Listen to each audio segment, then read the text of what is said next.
スト 10TV。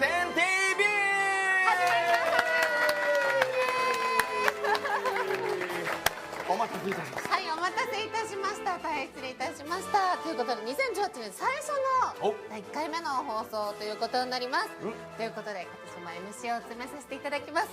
今年は何にしようかな。椿凛花とかにしようかな。みんなよろしくな。 MC の椿玲奈です。よろしくお願いします。もうかぶり気味のチーンがねえ、言わせてもらえない。言う前からのチーンっていう。言う前から、はい、もしかしたらチーンじゃないから言うかもしれないのにチーンっていうね。何言ってもチーンっていう。何言ってもチーン。はい、はい、そして、一緒に番組を進めてくださるなくちゃん方です。はい、バファローゴロ竹岡です。よろしくお願いいたします。お願いします。します。はい、ということでね、お届けしてまいりますが、早速ゲストをご紹介してまいりましょう。まずはゲーム実況でご活躍されております内澤さんです。はい、どうも呼んでいただいて光栄です。よろしくお願いします。はい、よろしくお願いします。今日もいい声でございますさあ、そして続いては超 DQTV リニューアル1回目にもゲストでお越しいただいておりました絵師の五月部屋マリアさん。はい、マリオです。よろしくお願いします。はい、よろしくお願いします。さあ、では続いてはドラゴンクエストでの開発時の皆様をご紹介してまいりますが、今日は、プロデューサーの陽介さんがちょっとね、はい、体調がちょっとうまいということなので、今日は、安西先生からね、まずはディレクターの安西先生です。はい、皆さんこんにちは、フォースディレクターの安西です。今日 4.1 の情報いっぱい話したいと思いますんで、水の方もたくさん用意して頑張ります。よろしくお願いします。はい、よろしくお願いします。呼吸を大事に。今日安西先生お仕事たくさんあります。たくさんありますね。倍の仕事量になってるっていう。そうなんです。はい、休みなしでよろしくお願いします。はい、お願いします。さあ、そしてドラゴンクエスト10テクニカルディレクターの青山浩二さん。はい、テクニカルディレクターの青山です。今日は情報ごめんなさい、技術解説のコーナーではついにオンラインゲームらしくサーバーの話をちょっとだけしようと思いますので、よろしくお願いします。はい、よろしくお願いします。楽しみですね。はい、青山さんコーナーもねございます。はい、さあ、そして今日は青山さんのアシスタントをしてくれるのは第4期初心者大使の大山です。はい、ドラゴンクエスト10第4期初心者大使劇団4期表の大山です。よろしくお願いします。はい、大山、よろしくお願いします。一気に華やかになりましたね。そうですね。確かにいつもより若干シャツがいつもよりちょっとおしゃれ。はい、ちょっとおしゃれな感じできました。はい、勇気のね初心者大使でございました。さあ、そして斉藤 V もよろしくお願いします。はい、集英社 V ジャンプ編集部ドラゴンクエスト担当教えてくださいよ。斉藤 V です。よろしくお願いします。はい、よろしくお願いします。すごいシュールなね、今日は華やかですね。めっちゃ絵面は辛い。いつものね、畳の上じゃなしに。そうなんですよ。ちょっとおしゃれな2人が地味だからすごい派手してる。周りは派手。隔離部屋ではないですよね。大丈夫ですよ。はい、ということでよろしくお願いします。はい。さあ、では最後第6期初心者大使のみんな、じゃあ一人ずつ自己紹介お願いします。はい、ドラゴンクエスト10第6期初心者大使炎の初心者大使ことラリルレロッキーリーダー高野光平です。こんばんは、いやー、よろしくお願いします。お見事。練習した甲斐があった。ずっと練習してましたもんね。ね。はい、じゃあ続いて。はい、第6期初心者大使川村海野です。何言うか忘れました。今日もよろしくお願いします。自然体。初心者大使6期やってますけど、この人と初めてです。ありなんですね、それね。すごいね。ありです、ありです。いろんな生放送見てたけど初めて見ました。はい、さあ続いてのはい、第6期初心者大使の大塩里里香です。今日もよろしくお願いします。お願い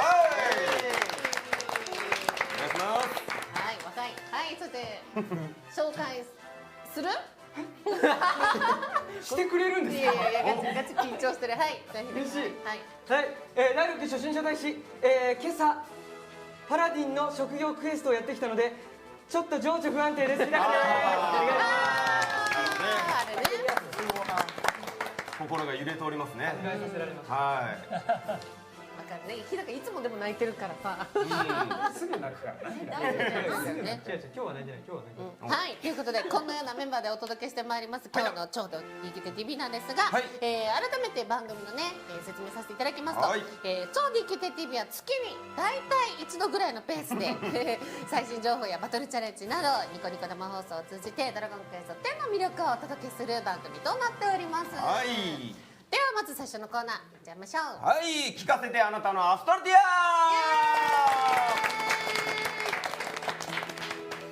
さあということで、はい早速ねいろんなお話聞いてまいりましょう、まずはゲストの牛沢さん、そして小夏マリオさん、もうねドラゴンクエスト10かなりねやられておられますが、バージョン4楽しんでますよ。おありがとうございます最近どんな感じで遊ばれてるかちょっと改めて聞いてもいいですか？スライムレース。ほうほうほうほうそうですねギリギリ駆け込みやりましたよ。本当そうそうそう本当にね恥ずかしいぐらいしょぼかった。結果60万ちょっとぐらいだったあーなるほどあれ俺も同じぐらい。みんなそんなもんなんですね。やべえ。いっけね。何回もやってる人から言うとねやっぱねそうですねはい以前の記録とかもありますからそうなんですよね、うん昔はもっと稼げたのに、比べちゃうから。まあ戦略もちょっとねやっぱ調整が入ってそう変わったりとか前のやり方ではねなかなか勝てなかったりそうなんですよねはいなるほどコメントでもやっぱ60万前後が多いっていう。ですね。うん前だって120万、130万とか全然稼げましたよね。後半はねなんかねねありましたけどはい、うんさあそしてマリオさんはいかがですか？僕は無理やりギリギリで駆け込みでやって、はいメインストーリー終わらせてきました。おーなんかインするとなんか誰かしらから何か誘われちゃはいって、そっち行ってたら全然結構進まないんですよ。ボリュームありましたよね。そうですねしっかりありましたねうんはいマリオさん結構バトル系もいつもそうなんですよ。ねなんかそんなんばっかりしてて、そうなんか今更メインストーリーやるんだなっていう。順番がちょっと多少前後しちゃいますチームチャットトで面白いって言ってんだけど熱量伝わらないです誰にも。それもなんか終わってんだけどな。分かってるよみたいなねでもそういう方いますよね。バトルコンテンツとかエンドコンテンツばっかりやってて、意外にそっちのストーリーとかはね今からやりますっていうねちょっと遅れて言う人もいますねありますからね。はいなるほど、そのためにログイン隠すのか。みんななんかコメントでそういうこと言ってる。あーそっかそっか。みんな誘われちゃうからね。うんはい。ということでじゃあ思い出のお写真いただいております。じゃあまずは牛田さんからで。はい。お、いいですよ。牛田さんの最近のアストロティアおなるほどまあこれ釣りですね。はいまあカエル追加されたじゃないですか。はいまあ最近釣りって結構ツールで済ましちゃうことも多かったんですけど、カエルっていうチョイスが結構意外性あったので、はい久しぶりに実際に実際に釣ろうかなとおーなるほどなるほど釣ってきたんですよ。可愛いですよねこれ。可愛い。確かにねなんかもう釣った感覚ないのにね釣り袋に入ってたりするので何じゃこりゃってなりますもんねはいね、釣りからの釣りも楽しいですけどね、うんリアルなこうやって釣るのも楽しいですよね。なるほどなるほどうんいいですねのどかな時間をはい。はい。はいいいお写真次いきますか。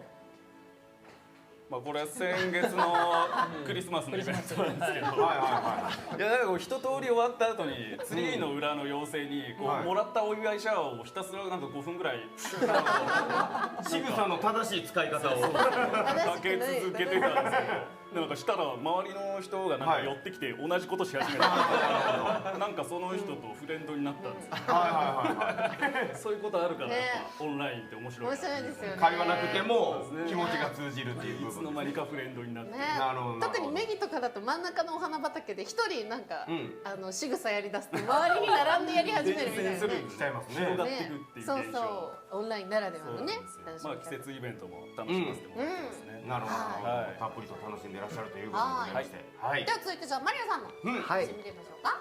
はい、お願いします。はい、ワチムマリオの最近のアストルティア僕はですね、金ロザが完成してなかったんで、はいはいはい。ゴースネルに行ってきました。なるほどぶっ放してますねぶっ放してます。これね、メラゾーマ打ってる写真が撮りたかったから早読みをあえてせずに、はい打ってカメラ起動してなんてやって、なるほどなんかいまいちいい写ゆっくり演奏して真撮れねえなっつってなんかちょっとずつ近づいてってみたりして、はい次の写真行ってもらいます。なるほどめっちゃ近づいたらゼロ距離射撃。反対してます。ちょ状況的にはやばい状況ですよ地面舐めてますねっと写真に夢中になりすぎてなるほどなるほどこれちなみになんか30枚近く使ったんですけど、はい現物1個しか出なかったんですよね。バキバキ状態でもっとください。おねだりをね。ははい。ということでこんな感じでね。いはいご紹介していただきました。ありがとうございますありがとうございます。はいさあということでまた後ほどもそうですねはいいろんな話ご参加していただきたいと思いますのでよろしくお願いいたしお願いします。はいでは続いてのコーナーいっちゃいましょう。はい、続いてはこちら。安西先生、お忘れ物はないですか。大丈夫忘れてないです。はい本当ですか大丈夫です。はい毎回ね、1個いや2個は2個しかも忘れて結るくらいな構大きめのを忘れてるんで、今日は大丈夫です。今日は大丈夫です。初となるか。はい。はいまあたっぷりあるようなので。そうですよ。はいはい。D 決定の最新情報ね、そうですねお願いします。はい、では今日は、皆さんお待ちかねのバージョン 4.1 についてお話をしたいと思います。はいで早速ですね、PV の方を見ていただくんですけれど、うちの PV のリーダーから最初に相談がありまして、はい今回こういった形でコンテンツについては詳しく説明しているので、はい PV をお話に絞らせてくれないかっていう話があって、その代わりかっこいい PV にするからって話があって、じゃあぜひやってみてくれっていうことで、はいはい今回、ちょっと今までと変わった感じの PV になると思います。おーでは楽しみにご覧ください。どうぞ。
声が上がりっぱなしでしたね。わーわーわーはあんちゃんかっこよすぎですわかっこいいです。はい、かっこいいですい。ね。いつもよりちょっとドラマチックな作りになってるんで、はい感情移入もね。よかったです。そう言ってもらえると、はいはい、私もすごいいい出来だなと思ったんで、はい、嬉しいです。なるほどなるほど。で、最後の方に出ていたんですけれど、はい4.1、2月21日からリリースということになりますんで、はいよろしくお願いします。はい4.0 の時にね13週でできるだけ頑張りますって話だったんですけれど、今回お正月年末年始休暇があったことと、はいあと2月14日にしてしまうとバレンタインデーのイベントの最後の日と重なってしまって、商品が取れなくなってしまうとかっていうところもあったので、いきなりで申し訳ないんですけど14週ということでよろしくお願いします。はい案外ね1季節に1回ぐらい大型連休あるんですよね。なるほどそれその時はこういうペースになるっていうことですいませんがよろしくお願いします。はいはいはいありがとうございますは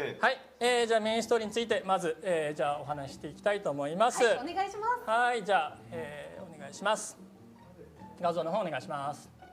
いいかなパワーポイント来るかな。あれ、これかな。大使あれ、違うダメですよ。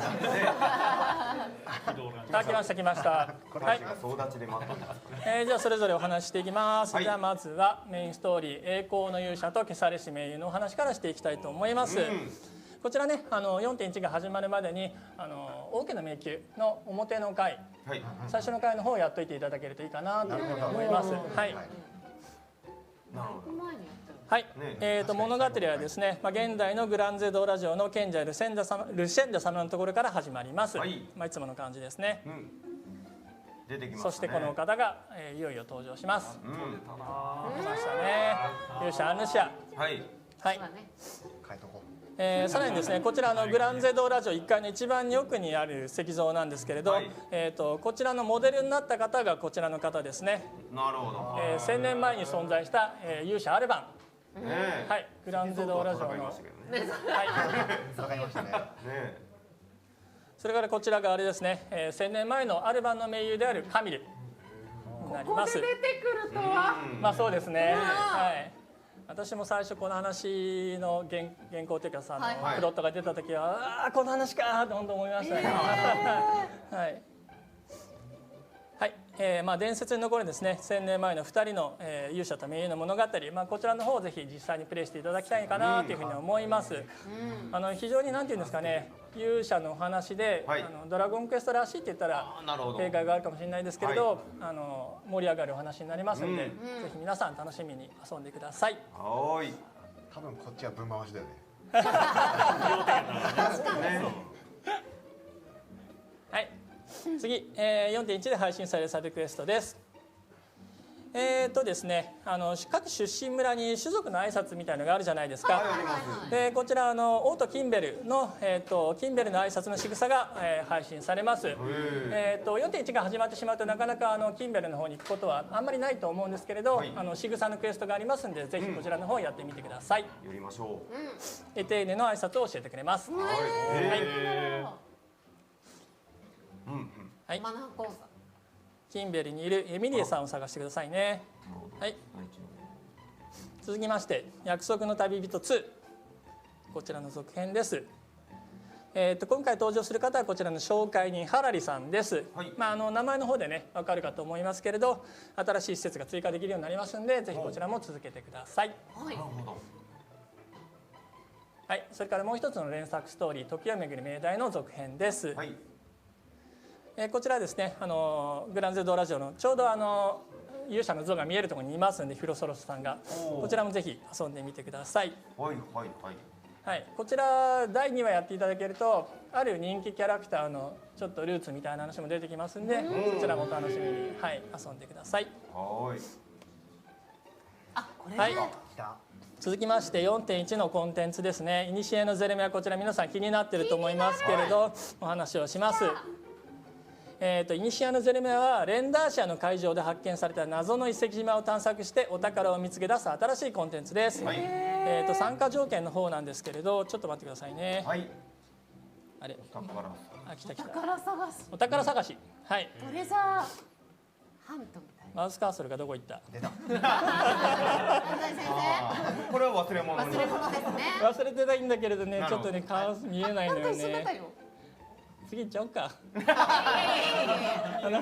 参加条件の方は広場を見てねって感じなんですけれどあれ、はいあ来たよあ来た。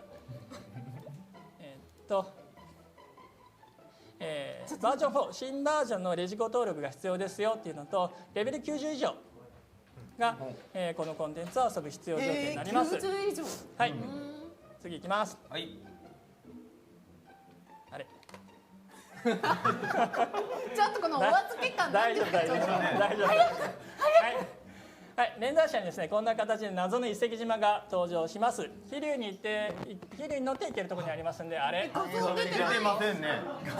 なんでずれた？さっきから全然出てないんですよ。はいなってないからもう一度開始しましょう。安西先生のパソコンのね、あこれ開会ここには出てるんですけども。はい。再開したよ。画像忘れてないですよね。じゃあ現在のスライドから。あれ動いてる？あれなんでだろう。少々お待ちくださいね。ね。ものすごいお預けを。ゼリメ出るよ。出るよね。出るよ。ね。タイトルだけは、ね。しばらくお待ちください。ちょっといいですか。素晴らしい。はい。どうぞどうぞどうぞ。ありがとうございます。どうぞどうぞ。まあ抑えて。よくあることですよくから。あることですか。でもPV では大活躍してたじゃないですか。なんかオープニングとエンディングをやってましたね。これはどうやらグッズの匂いがする。匂う。ねいやでも欲しいですよね。実際ね可愛いし。はい。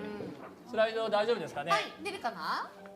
もう一度行ってみましょうあれもう一度行ってみます？まだいけない？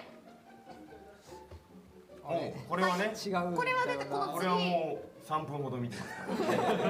そうね。来ないですね。あら。少々お待ちくださいね。大山のアップ見ときます。ちょっとそれきついかな。大山のアップみんな見る？俺きつい。ね綺麗どころで。じゃあみんなで予想する？でもトレジャーハントするまでは聞いちゃったからな。ねまあでもここはやっぱりしっかり聞いときたいところですから聞きね。たい。はい。まあでも90以上ってことはうん。そこそこなそバトルこそこがなね。あるってわかりました。こと？お宝が気になりますね。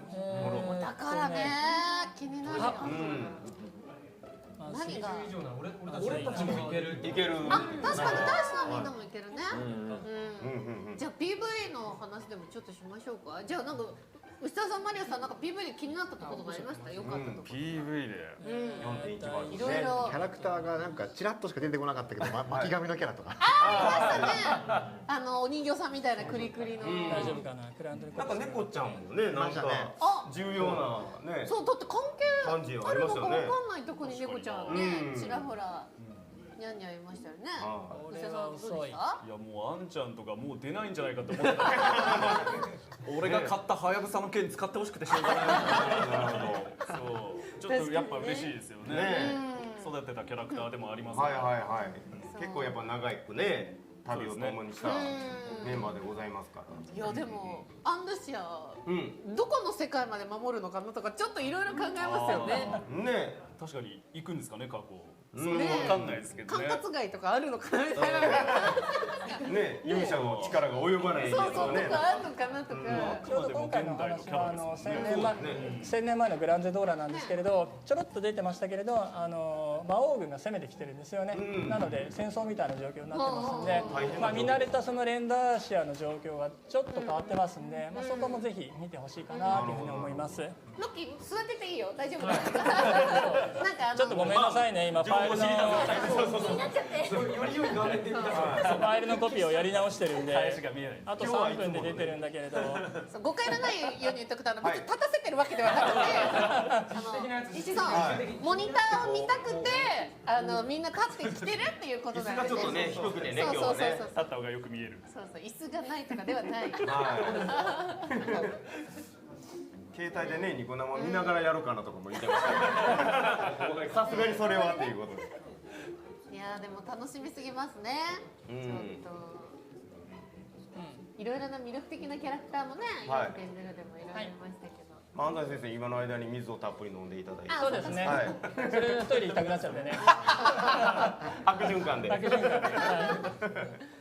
え、みんなどうなんだろう、見てる人はストーリーもう終わらせたって人の方がやっぱほとんどなのかな。結構撮っとく人もいるじゃないですか。はい、このバージョンアップに合わせてそうそうそう、連続でどんどんとやりたいみたいな人もいらっしゃいますからね。やっぱもうあ、もうでもまだですって方もちょっとね、結局立ち上がってる。コメント見るのにね。全然立っときました。防衛軍しかやってないって人もいるしね。そうだよね、こもって出てこない人も結構いますよね。応援軍楽しいもんな。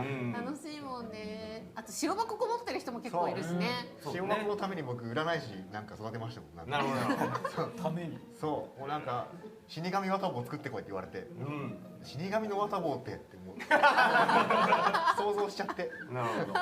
フィールドに出て。ね、いろんな楽しみ方がありますけどね。さあ、もうちょっとかな。もうちょっと重大な。あと45秒で出てるんだけれど、長いんですよね、ここからがね。はい。みんなで妄想しよう。じわーっと。後半重くなるけどね。最初早いのに。でも今日もたっぷりあるという。そうそう、めちゃくちゃたっぷり。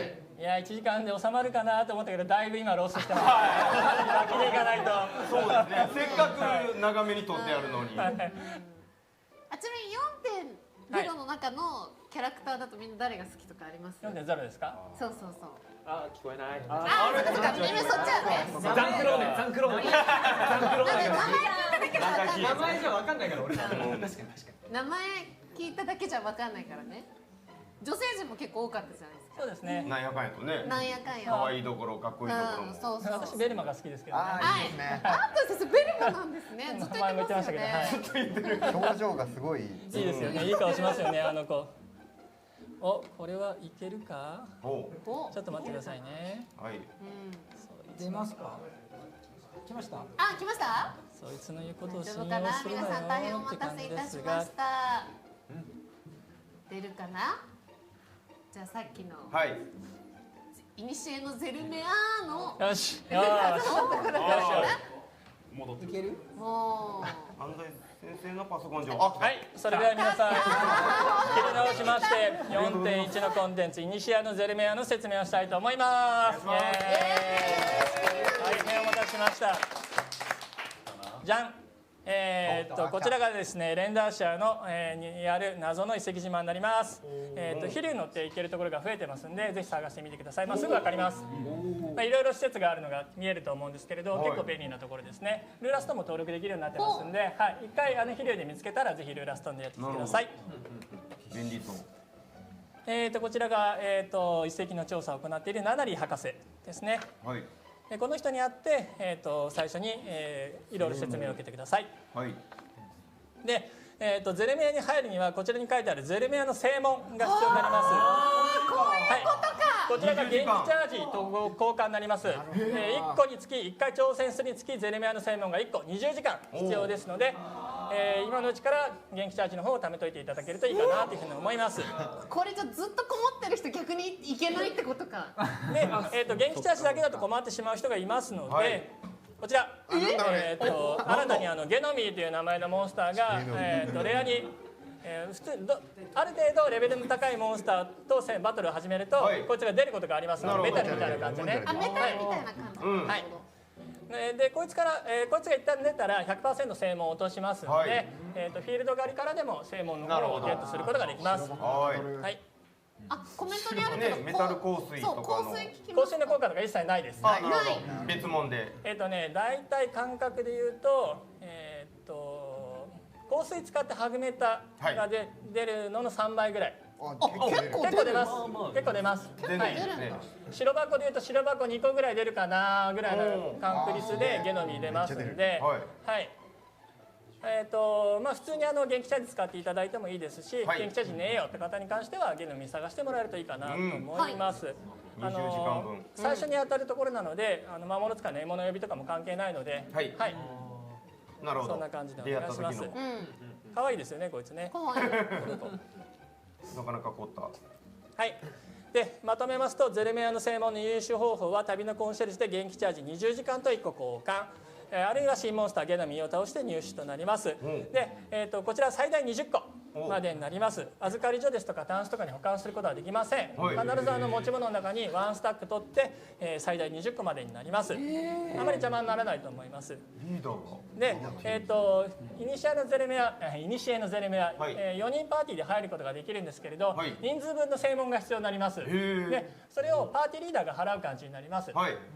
ということは80時間最大。これ受け渡しみたいなことできないです。あ、なるほど。じゃあ持ち回りでリーダー交代して4周しましょうかみたいなことでも。ああ、そうなんだ。なるほどねじゃあ最悪自分が持ってなくてもリーダーが持ってれば連れて帰ることができる。おごってあげるよということであればできますんで。なるほど。でどうしてリーダーが全員分払うかと言いますと、このゲームのゲーム性に関わってくるんですけれど、こういった感じで、イニシエのゼルメの内部こんな感じになってます。でこの扉必ず鍵がかかってるんですよ。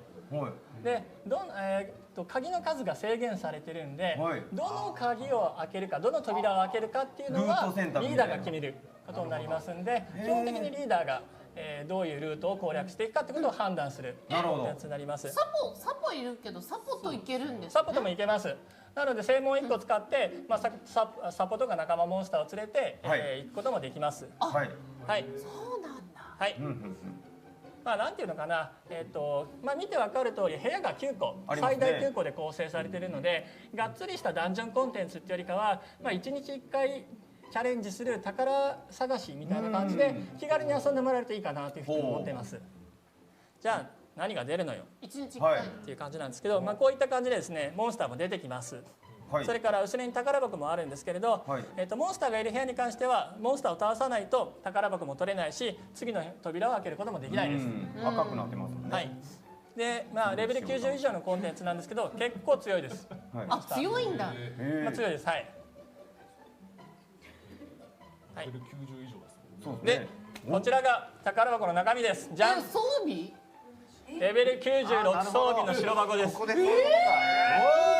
装備嬉しい。防衛軍に対をなす防衛軍がそうです。武器立てが出ます。取ることができます。ゼルメアでは装備品を、白箱相当のものを取ることができます。これ結構パカパカ手に入るんですか？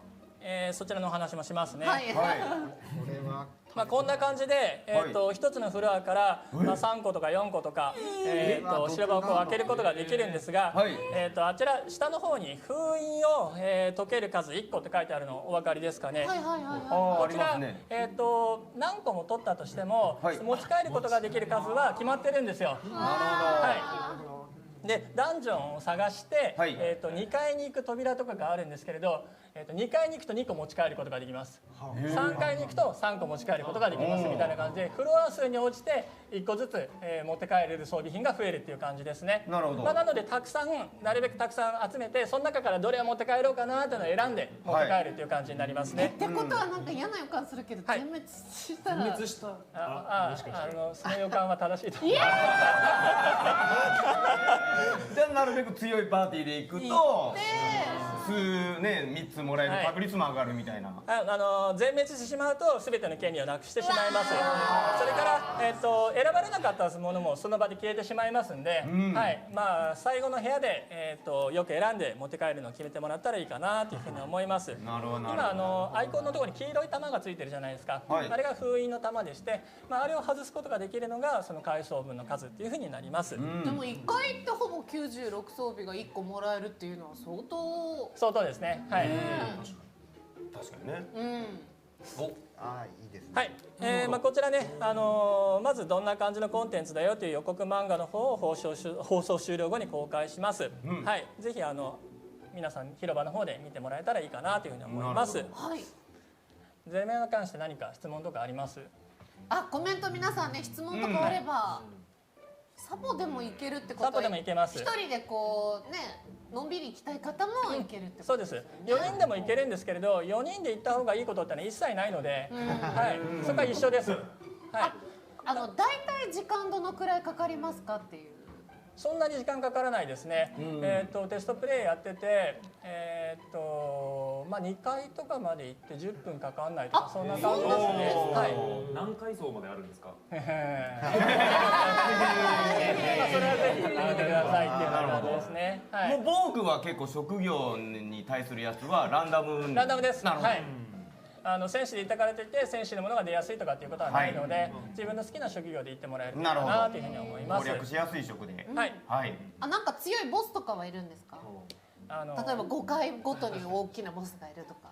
ですね、階層が深くなるほどボスは強くなります。じゃあそれぞれの階に一つぐらいボスみたいなのがいるんですか？いる場合もありますし、いない場合もあります。いない場合もあるんだ。それはルートによったり。ルートによって先に出口見つけちゃって、もう行くかそっか。みたいな場合もありますし、はへでも倒した方がいい装備はもらえるんです。い。いい装備かどうかはわからないですね。宝箱開けてみる権利があるだけなんで、そっかそっか権利があるだけか。はい。まあ選択肢が増えるっていう。そうですね。そういうことです。いろいろ宝箱を集めると。なるほど、楽しそう。楽しそう。はい、ありがとうございます。はい、そういう感じになります。まあ元気チャージ貯めておいてくださいっていうのはこちらで交換することができますので。なるほど。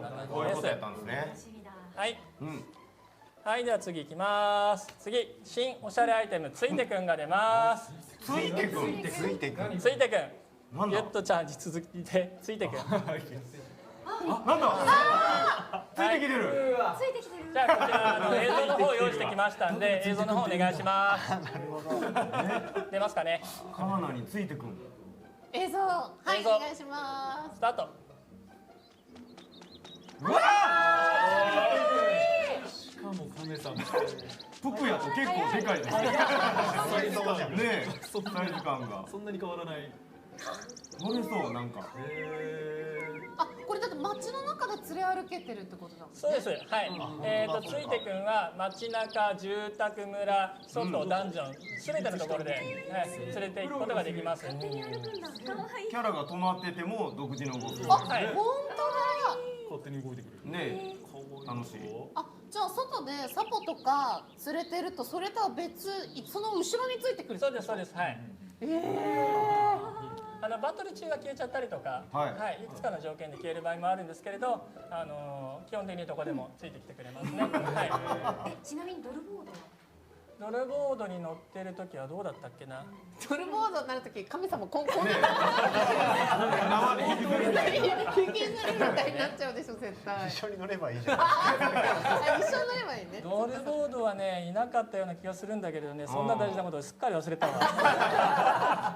確かにね、フィールド上では結構ドルボード。ちょっと後で思い出すかもしれません。で、怖いですね。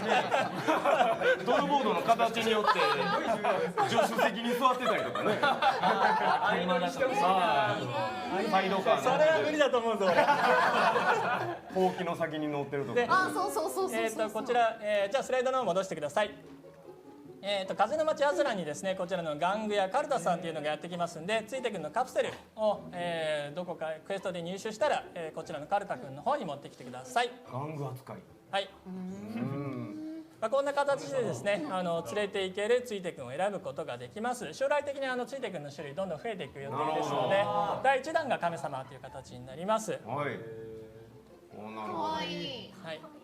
ドルボードプリズムと同じような仕組みですね。どれにするかなっていうのを選ぶのは。またちょっと違うんです。違います。傘とは違います。なのでギュッとちゃんつけてついてくん連れていくこともできます。なるほど。こちらがですね、とある村、見てお分かりだと思うんですけれど、ヤクーさんという方がいますので、こちらからそのついてくんをゲットするクエストを受けて、そのクエストで、さっきのカプセルをもらいますんで、カプセルをもらったらアズランの町に行ってください。はい。こんな感じね、ダンジョンの中でも出てきます。はい、バトルには参加しません。ドルボード、ドルボード。確かね、いなかったと思います。はい。はい、ごめんなさい。はい、続きまして、96防具新しい防具出ます。いきますよ。来た来た来た来た。来た。じゃん。風前にみんな。来た。戦士や。足元すごい。昔私が子供の頃にプラモデルを買ったような構図だなって感じ。剣までピンクであれみたい。はい、鉄壁の鎧、こちら、見てお分かりの通り、戦士パラディンの鎧になります。はい、名前の直球っぷりがいいですね。続きまして、僧侶魔法使い賢者等が着れるクルーガースーツになります。こちらもいかにも魔法使いといったような感じですね。はい。続きまして、エトワールコート。旅芸人ですとかレンジャー、スパスター、踊り子の装備になります。かっこいいよね。はい、続きましてトライバルトップ、舞踏家バトマス、魔物使い、踊り子こんな感じになります。体がさいまいちよくわかんない。服なんでね、もう音楽とか着ると結構セクシーな感じになりますので、はい、なるほど。続きまして、これは境の衣かな。盗賊魔法戦士、道具使いになります。堺で合ってますね。模様もさくらじゃない。あ、スルーされた。何でもないです。はい。ごめんなさい、何でもないです。はい。で、新防具追加に伴う連絡事項が1点あります。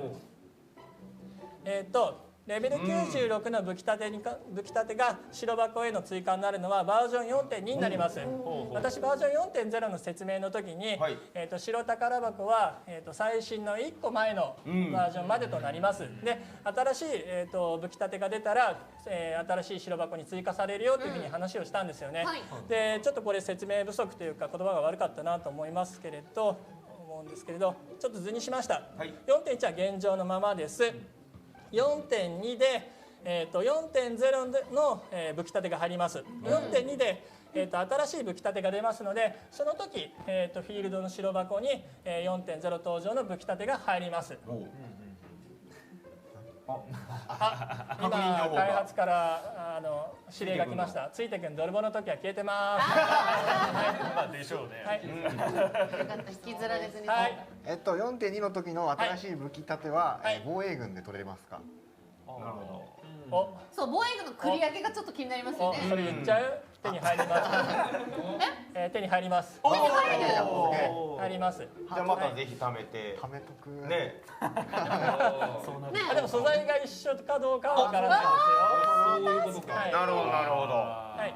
そうかそう。まあ4.1 でゼレメで新たに白箱のシステムを使って装備品が手に入りますので、はい。フィールドドロップの方に追加されるのは 4.2 に 4.0 登場の武器立てが入ると覚えておいてください。なるほど。はい。ゼルメアは最新です。のが出る。96の装備品が入ります。白箱と防衛軍は今のまま。今のままですね。4.0 で96の武器立てが出たら、90今3でしたっけ？違う。違う。わからないさ。93？いや今96だよね。そうか。次のレベルの例えばですよ、99とかの、武器がきっと 4.2 で出るでしょう。出るでしょう。出るかもしれない。それ言っていい情報やったんですか？今そしたら96の武器立てがフォローのつもりで言ったことがだいぶ偉いことじゃないですか。そしたら96の武器立てがフィールドの白箱に入りますから。ね、まあ断言はしてませんからね。はい。予想ですから。予想です。はい。嘘でしょ。本当しかもコメントのみんなの方がでしょうねみたいな感じになっちゃってるからね。そういうご理解でよろしくお願いします。はい。はい。次いきます。新モンスター出るよ。爆弾サーカス。はい。スライムナイトみたいな感じね。エグザロックの上にピエロのようなモンスターが乗っかっています。こちらですね、大阪枚方パークで開催されたドラゴンクエストミュージアムでモンスター名を募集したんですよね。そちらの方で、ちょっと待ってくださいね。募集で、爆弾サーカスという名前はリザさんっていう方が。間違ってないよな俺。ちょっとね怖いんですよ。スクロールするのがね。いやでもリザさんありがとうございますっていうね。これ間違えたら大事ですよ。いや分かるけど、でも誰も気づかないと思う。リザさん。リザさん。来た。ちょっと待って。これ間違ってないといいな俺な。これ上のやつごと合ってたよ。あーやばい。ね。真珠みたいな。爆弾サーカスの名付け親になってくれたのはペンネームリザさんです。ご応募どうもありがとうございました。ありがとうございました。どうもありがとうございました。これ嬉しいな。採用されたのすごいですね。すごい採用。でも確かにメガンって気になりますね。ちょっと気になりますよね。上の巻き込んで。操ってるのかね、操られてるのか。かなり嫌なモンスターな感じはしますよね。砕けて死ぬでしょ。だから上はどうなるのかなとかちょっといろいろ支配してるのはどっちか。はい。楽しそう。実際にでは。続きましてまたなったか。これ動いてない。あ、また止まっちゃった？なんだ。確認しちゃダメな感じ。そうなんだよね。じゃあまた最初から動きました。動いてない。動いてないですね。今回はコピーしてるから大丈夫なはず。ちょっと待ってね。はい、つなぎのコーナー参りましょう。大丈夫大丈ねえ、いやちょっとでも楽しそう。ちょっと装備取るのがやっぱ楽しくなりましたよね。白箱出てからね。確かにね。夫。はい。フィールドにも人が。じゃあもう一回スライド戻してください。今度は次の結構長く行くつもりでしたよ今。あ、そっか。スライドショーを現在のスライドから。来ました。お、来た。いろいろ難しい。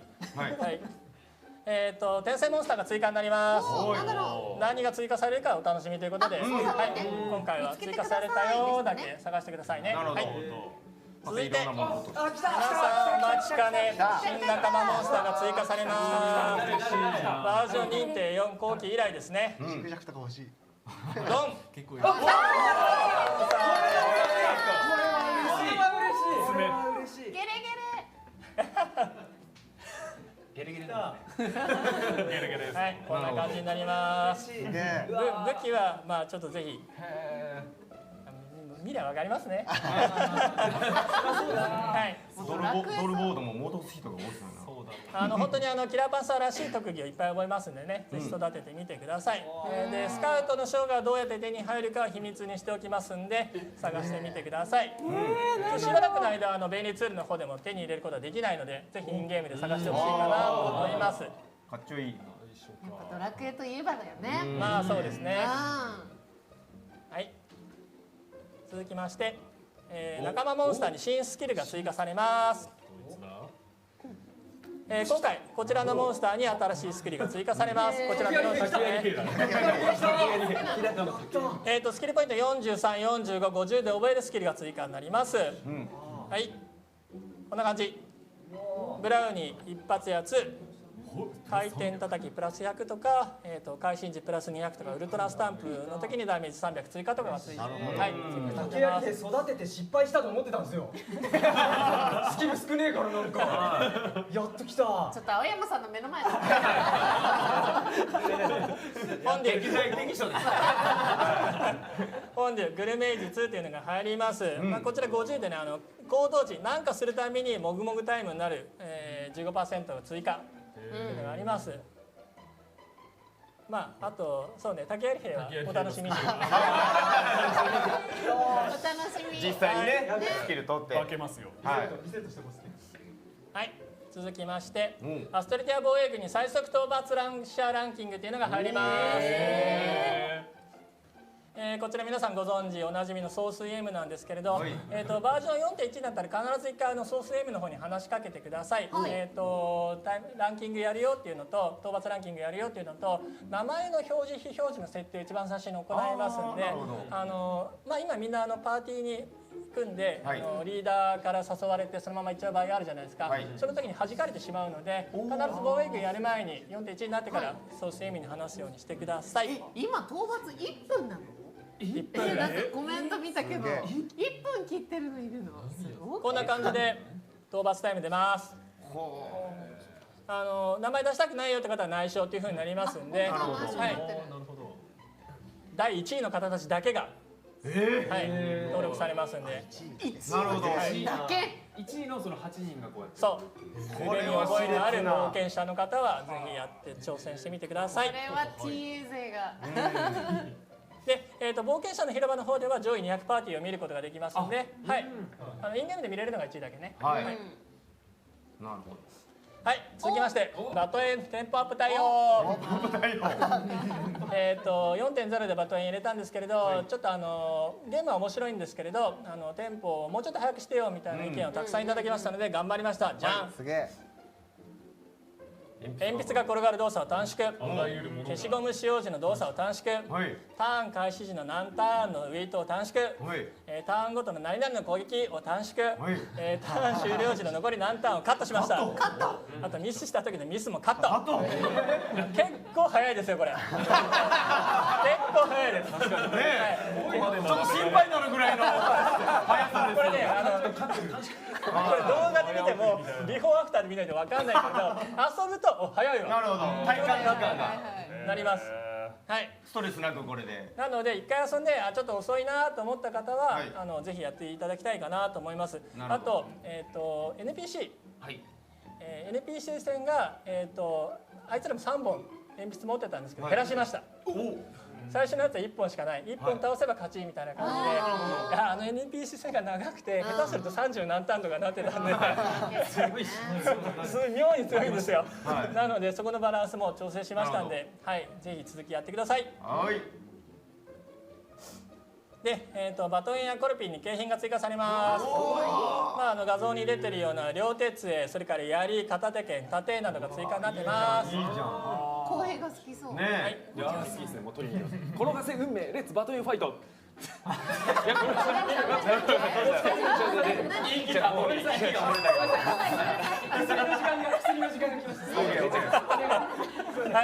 はい、次いきます。出ちゃうんですよ。はい、バトルルネッサンスボスモンスター追加されます。じゃん。この人ですね。水の旅館のボスモンスター4体を追加しています。それから超強いに関しては邪金ピロリアンを追加しています。いやピロリアンかいって誰か突っ込んでほしかったかなって感じだけれど、強いですよ。ピロリアン覚えてないですか？どれだっけな。ブオーンの中にいたやつ。ロッキー耳されてて。これも多分言っちゃってる。だいぶえぐい。これ相当やばいですからね。なんだ。はい、こちらも腕に覚えのある冒険者の方はぜひ挑戦してください。追加報酬は210枚でメダル100枚チケットも追加されていますんで、石板とかね欲しい方はぜひやってください。スキルブック追加はなし。なし。はい、邪神の宮殿新しい組み合わせのモンスターです。こちら第1弾はこちらの方たち。ハイにする魔元の決闘。結構やばい組み合わせですね。手出ちゃってますけどね。はい。はい、隠してます。はい、釣り拡張します。釣り拡張。あなたの魚。ホッケ。だんだん最近身近な魚になってきましたね。食卓を飾るアストルティアにも。はい、そしてノーマルサイズ100種類の褒美追加しました。じゃん。シグサ追加。割とちっちゃい。こじんまりと。いやいや、こじんまりじゃない。そうなんですか。こじんまりじゃない。はい、リッキーがどうしても入れたかった追加です。続いてビッグサイズ75種類の褒美追加。じゃん、ホタテの盾。リアルすぎない。超リアル。浮いてない。浮いてない。リアルスティック。めっちゃリアル。これ合成？合成みたいになってる。コラ画像みたいな感じなんです。はい、次がキングサイズ45種類も追加になったよ。はい、じゃん、ノコギリエイソード。刺さるって感じだよこれ。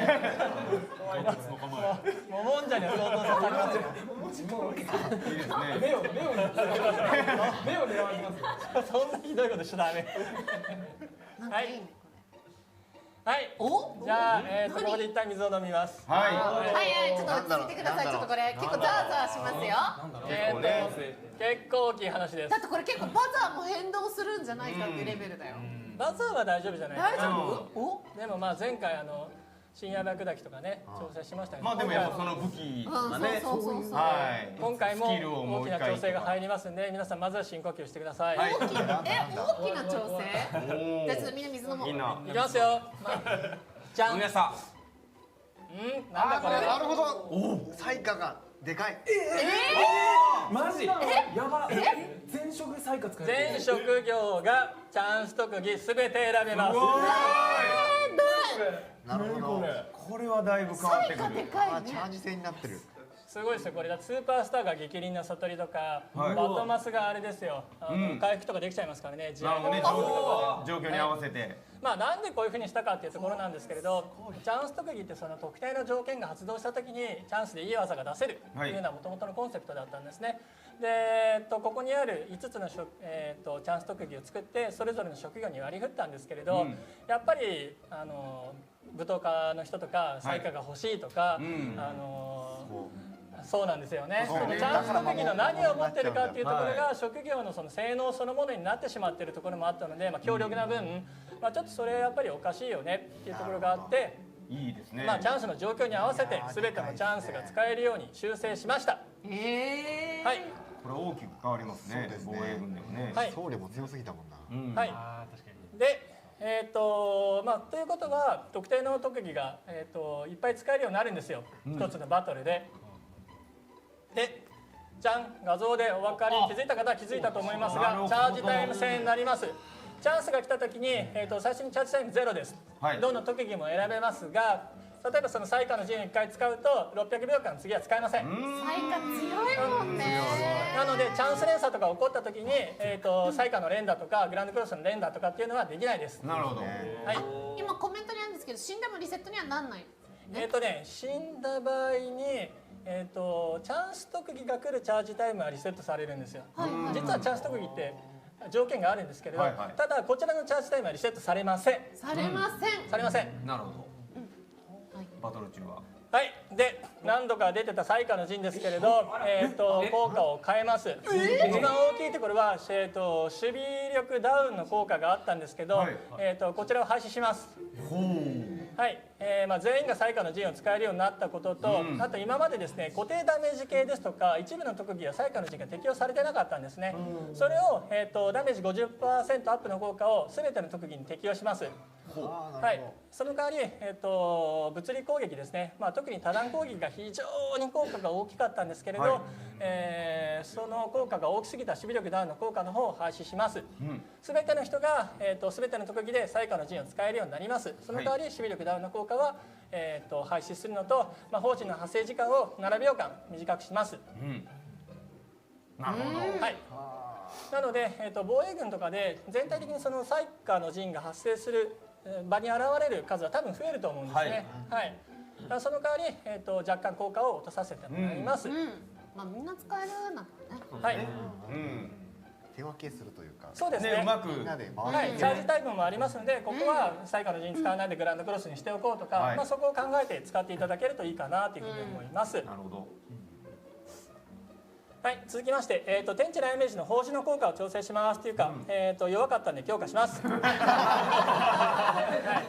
5段階上げて 5% はないわ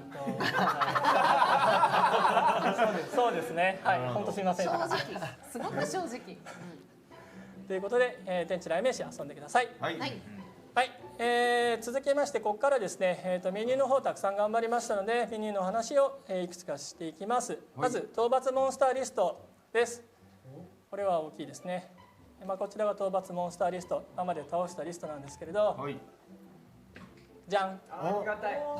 すごい。なるほど。すごい。白箱何を落とすかが全部出るようになるよ。なるほど。さらにじゃん、工事も全部出るよ。これ欲しかった。欲しかった。逆引きして。確かに欲しかった。一枚一枚見るんだな。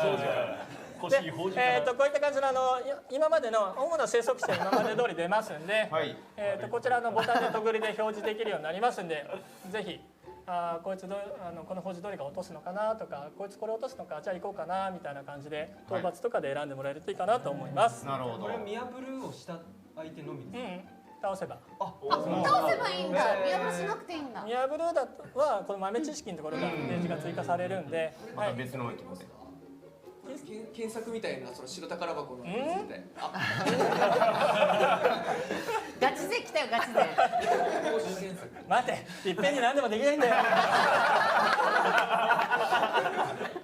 そうですね。この段階でありがとうですよね。そうね、まずね。まずは。まずありがとう。はい。頑張ります。はい。頑張ります。はい。4.2もここをもっと便利にしてほしいなってメニューのところは頑張りたいと思います。ありがとうございます。ありがとうございます。待ちます。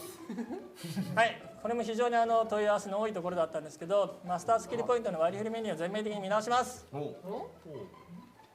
今までちょっと前にマスタースキルを割り振る魔法とかバトとか出てたんですけど、それはやめました。かっこ悪いんで。はい、じゃあどうしたかっていうと、こんな感じ。じゃん。マスタースキルを割り振るってやると、今まで職業ごとのセットでしか表示されなかったんですが、3ページで全マスタースキルが表示されるようになります。はい。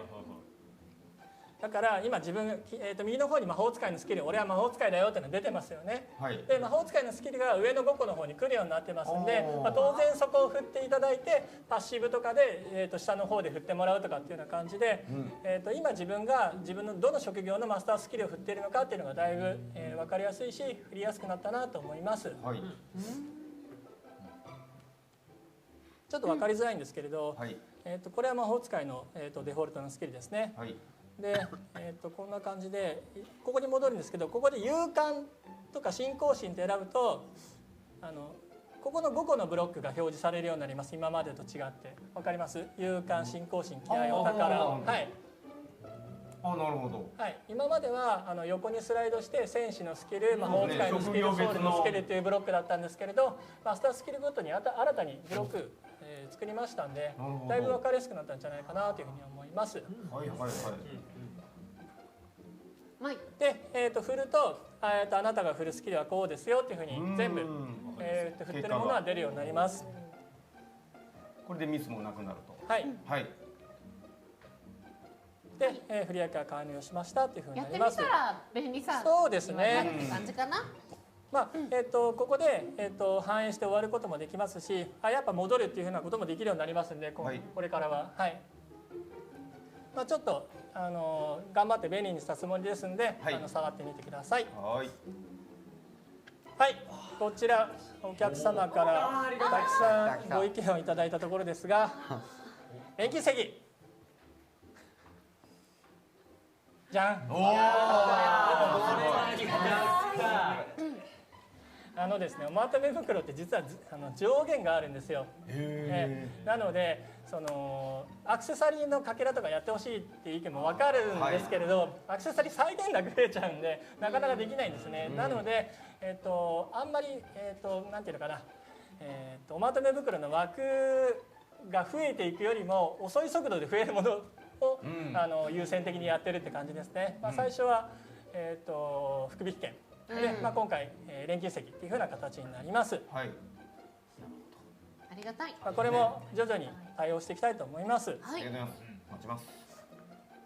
で、郵便箱ですとかタンス、収納家具とかにある錬金石は 4.21 始まった後にまとめられてないので、それは自分の手で必ずおまとめ袋に取ってもらえばおまとめ袋入りますんで、ああ、なるほど。足りねえとかっていうことでお問い合わせしないようにお願いします。毎回来るんです。毎回来ます。自分で動いてからですね。はい。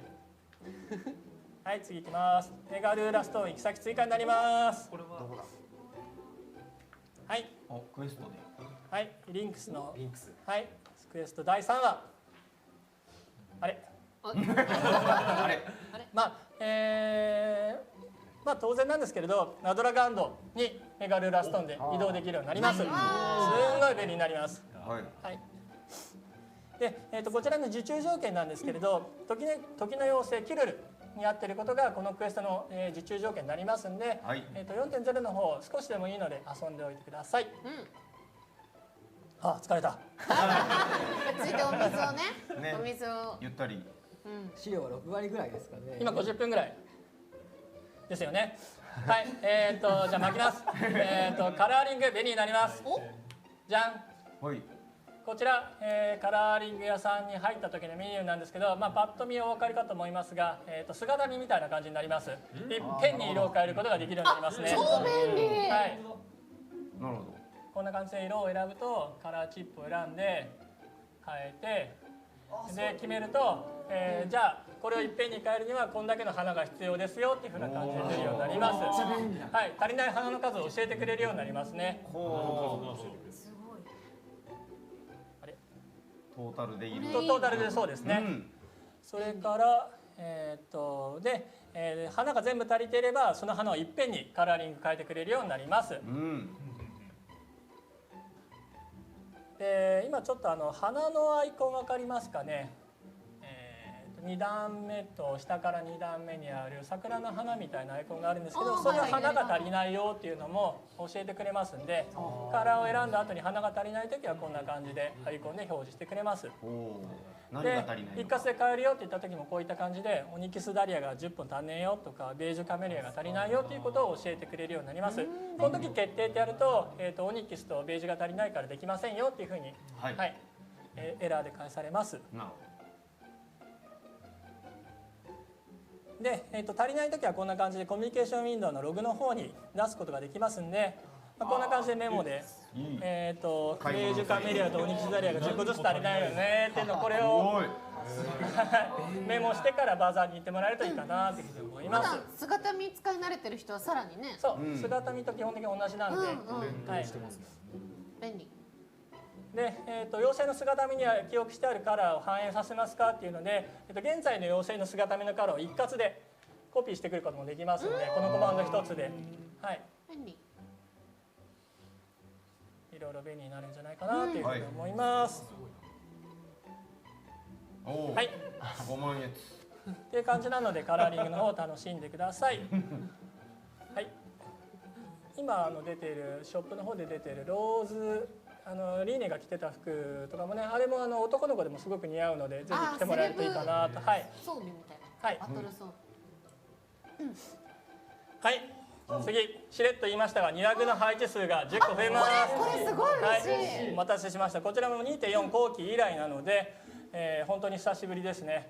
これで赤堀先生大変になっちゃうかもしれないぜひ頑張ってください。いやこれは嬉しい。結構置いちゃうとねすぐ40いっちゃってたから。はい。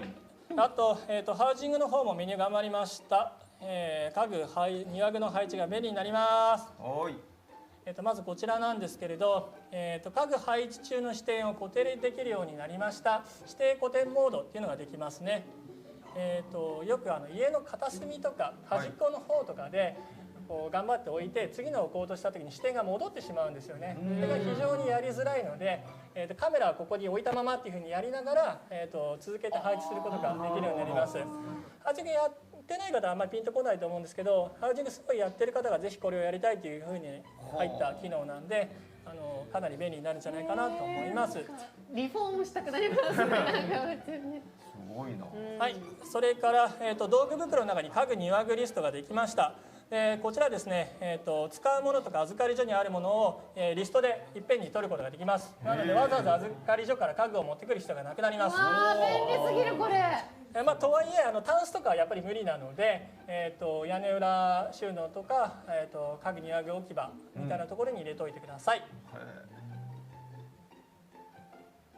それから、家具の配置ってやった時に家具を選んで、また、その前のコマンドに戻ってたんですけど、家具を選んだらまた次の家具を選ぶように、シーケンスの見直しを行いましたんで、たくさん家具を配置する時もかなり地味に便利になってるんじゃないかなと思います。アクションが少なくなる。そうです。ここで言うと、白木の本棚を置いたらすぐまたここに戻ってくるんで、ベッドも置けるしみたいな感じになりますね。なるほど。はい。で今言った変更は2枠も、同じように適用されますんで、庭の方もぜひ、いじってみてください。ハウジング楽しんでる人はね。ドルボート視点設定やっとできました。こちらメニューでドルボート視点設定って入りましたんで、通常と遠距離っていうのが新しく増えました。言いますよ。これが今まで、大きいドルボードちょっと邪魔じゃないですか。言っちゃいますかそれ。邪魔じゃない、見づらいですよね。びっくりした。言い方ね、気をつけてもらわないと。で、遠距離するとどうなるか。はい。あれ。遠距離。いきます。はい。わかりますこれ。うん。これバトルの時のカメラで、今引ける最大のカメラなんで、かなり見やすいですね。めっちゃ見やすいです。乗ったらすごい気づくんでしょうね。すんごい一発でわかりますね。超便利ですね。思わずありがとうと言ってしまうぐらいの。なんかどの新情報よりも熱がこもってる。ここ？はい、次写真撮影機能を拡張しました。ははいまず第1弾セルフタイマー機能。左下になんか出てる。こちら、まあ、例えば10秒とか3秒後とかっていうふうにやると、まあ、知らせて3秒とかってやるとこんな感じで撮影開始10秒前って言って10秒後に撮影されます。これすごい。これ白チャットは勝手に出るんですか？最初だけ出ます。最初だけ開始10秒。本当は3、2、1ってカウントダウンしたいんですけれど、残念ながら秒単位とかになってくるとサーバークライアントでずれてしまうので、そこまで言えません。すみません。街で見たら入りたくなりますね。そうですね。10秒前だっつって。まあなので3秒後って言ったらじゃあ自分で3秒数えてタイミング合わせていただけるといいかなっていうふうに思います。だってこの角度で撮りたいから、なんか一人だけちょっとね場所みたいなの今まで集合写真とかそうですそうですね。あったじゃないですか。犠牲者がいましたから。そう。これが自動的に白茶で出るようになりますんで、はい。次。目つぶり設定、ずっと目を開ける、ずっとなるほど。ずっと目を閉じるができるようになって。なるほどなるほど。雰囲気違いますねやっぱね。いいな。確かに一瞬を捉えたりしてましたもんね。はい。確かに。これも地味に要望があったところなんで、はい。続きまして、表示設定、他の冒険者が増えました。他の冒険者って何よっていうところで、こういう人。はぐれもんですとか、プーちゃん、クーちゃん、リポちゃんみたいに、特別な NPC ですね。中の人なんていないですけど、動かしているキャラクターです。そのはぐれもんと自分だけが映せるようになりますんで、はい、ぜひ使ってください。なるほど。いませんよ。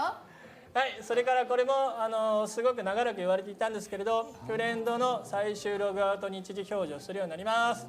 こんな感じ。なるほど。1ヶ月ログアウト中だまんまだよとか。大きなく切る機能だ。違う。ログアウトしてない時間が分かるだけの機能です。ログアウト表示とか非表示にしてたらどうなるんですか？ログアウト非表示でプレイしてる人の。そう。ログアウトで常にログアウトでプレイしてる人は。これは更新されないですね。あ、されないんだ。そうですね。バレるのもありますし。なるほど。そうですよね。入ってない扱い。そもそもずっと入ってない扱いでいる人は入ってない扱いでいいんじゃないかな。なるほど。そうか。非表示は？それを望んでる。表示は更新されるかな。非表示は更新される。あっちは俺はログインしてる状況をなんとかばらさない隠すぜっていうことを明言してる人だから。なるほどね。ちょっとスタンスが違うというか。なるほど。いやー、山さん隣にいてよかった。まあこれをどう使うかはフレンド枠の。はい。これただ情報が出てるだけなので、ぜひ便利に使っていただけるといいかなと思います。はい。続きまして、プレイステーションプラス加入特典の受け取り方法が3月から変わります。インゲームでも受け取ることができるようになります。インゲームでできたんだっけ？これちょっと補足します。3月から実はこれが正式な方法で、プレイステーションプラスのソニーインターテインメントさんに言われた方法がこれなんですけど、ちょっと今までの方法がちょっと特殊な方法で許可してもらっていて、3月からが本当なんです。でこれ細かく詳細ちょっと細かいので詳細は目覚めし冒険者の広場の方に告知しますので、そちらをお待ちください。プレイステーション4でやられてる方のPS プラスに入ってる方ですね。 PS プラスに入ってる。まあその特典が簡単に言うとコンシェルジュから取れるようになるよっていうことですね。はい。次いきます。次、任天堂スイッチ版の機能拡張です。なんだろう。画面描画設定っていうのができるようになります。任天堂スイッチって携帯モードで遊ぶ時もあるし、テレビモードで遊ぶ時もあるじゃないですか。その時今テレビってすごい解像度が大きいですよね。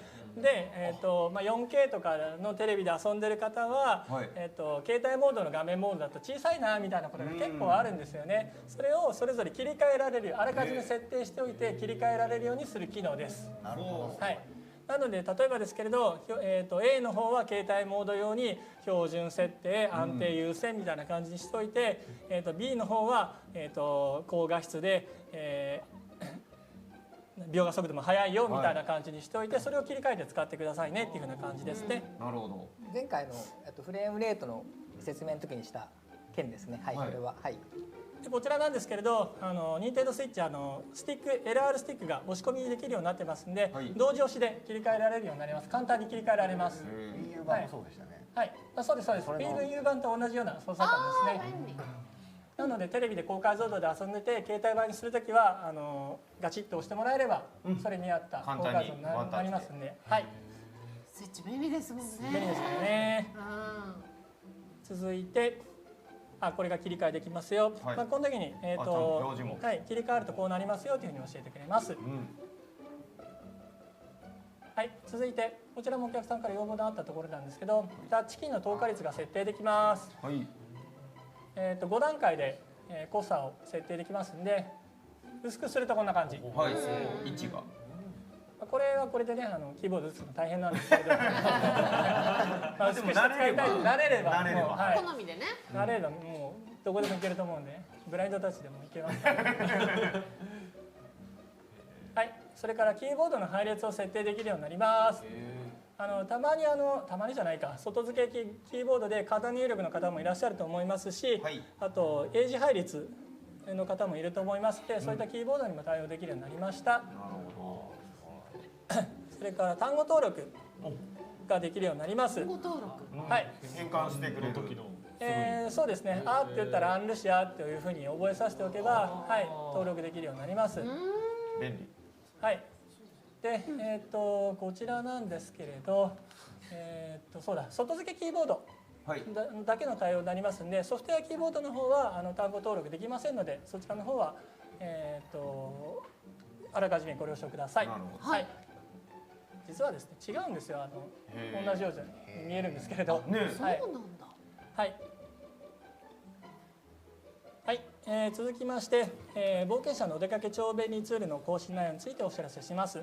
こちら今までやってなかったんですけれど、情報コーナー同じドラゴンクエスト10ですので情報コーナーでお話ししようと思います。はい。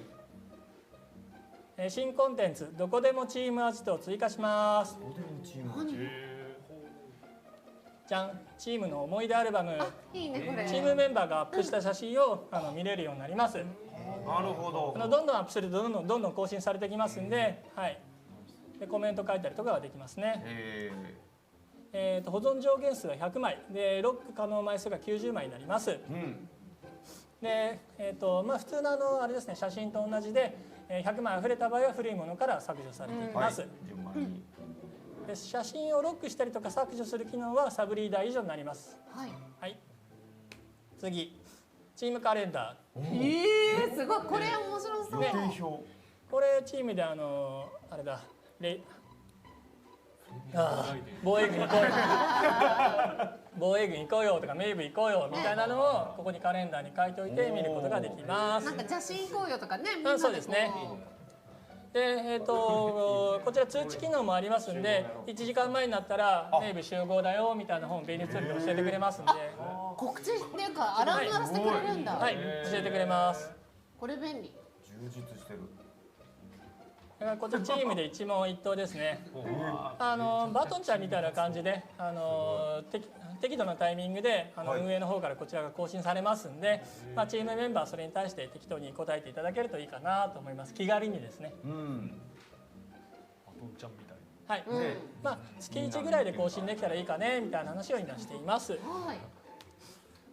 それから新しいメンバーを探す機能。メンバーの検索機能みたいなのも便利ツールの方に入ります。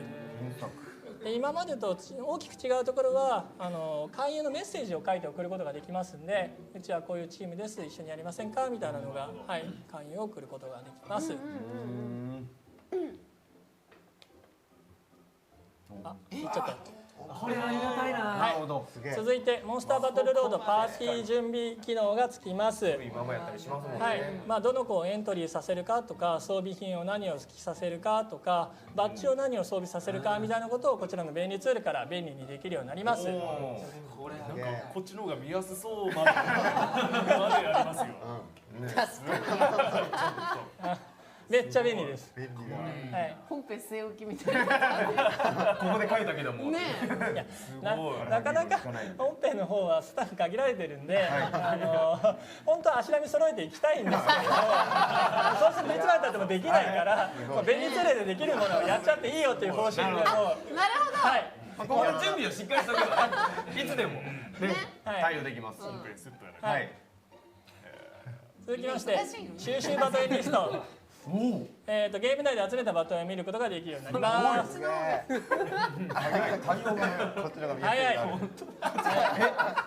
早いですよ。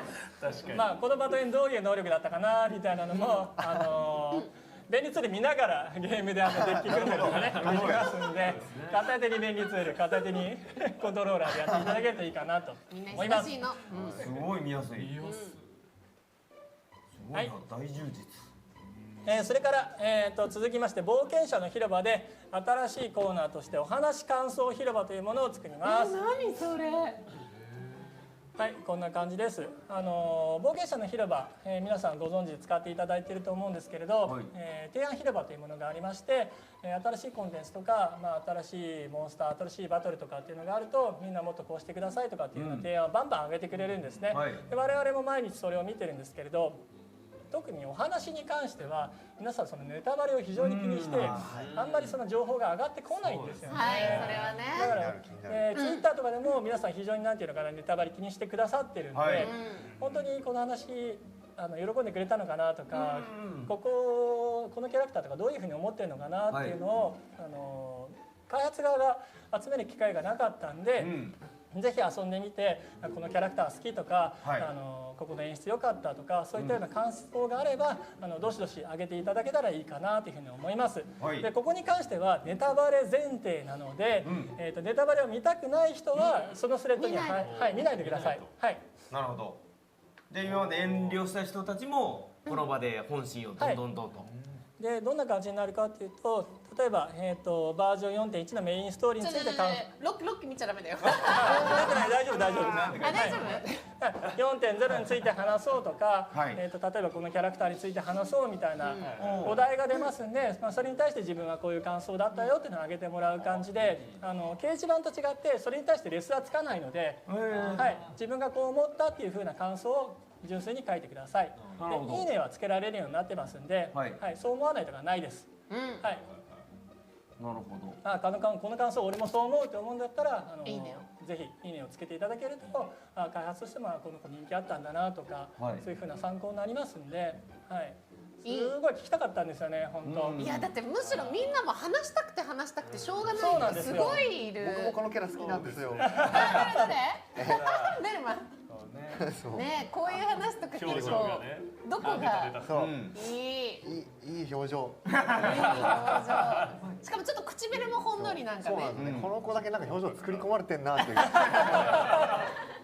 こういう話とか本当はみんなしたいけどできないからここでするかね。進めてないんでね。はい。そんな感じになります。本当映画って見るのも楽しいんですけれど、見終わった後に友達と「いや俺あそこのシーンすげえ良かったんだよね」とか「あの子いいよね」みたいな話をするのが楽しいので、そういった場になってくれるといいかなと思います。こちらまだまだその新たな試みですので、今後いろいろ改善していくことになるとは思うんですけれど、盛り上げていきたいのでぜひご協力よろしくお願いします。ありがとうございます。お願いします。はい。一つのお題に関しては1キャラクター1回まで書き込むことができます。最大400文字までで、書き込まれた内容にいいねをすることができます。はい。ちょっと1時間経っちゃったけれど地味な変更点。いきましょう。サクサクといっちゃいましょう。サクサクいきます。まず1個目。バトルレックスにドラゴンソルジャーカラーを追加したよ。ちょっと濃い感じね。なかった。なかったから作った。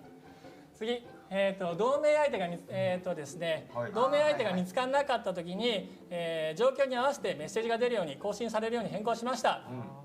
例えば回復を担う仲間が規定の人数見つかりませんでしたとか、パーティーは組んだんだけど同盟相手がいなかったよ、はいみたいな感じで少し詳しく情報が出るようになります。めっちゃ便利じゃん。まあこれ見て平田ないのじゃあ俺ソロやるわみたいな感じでやってもらえるといいかなとマッチングが早くなる思います。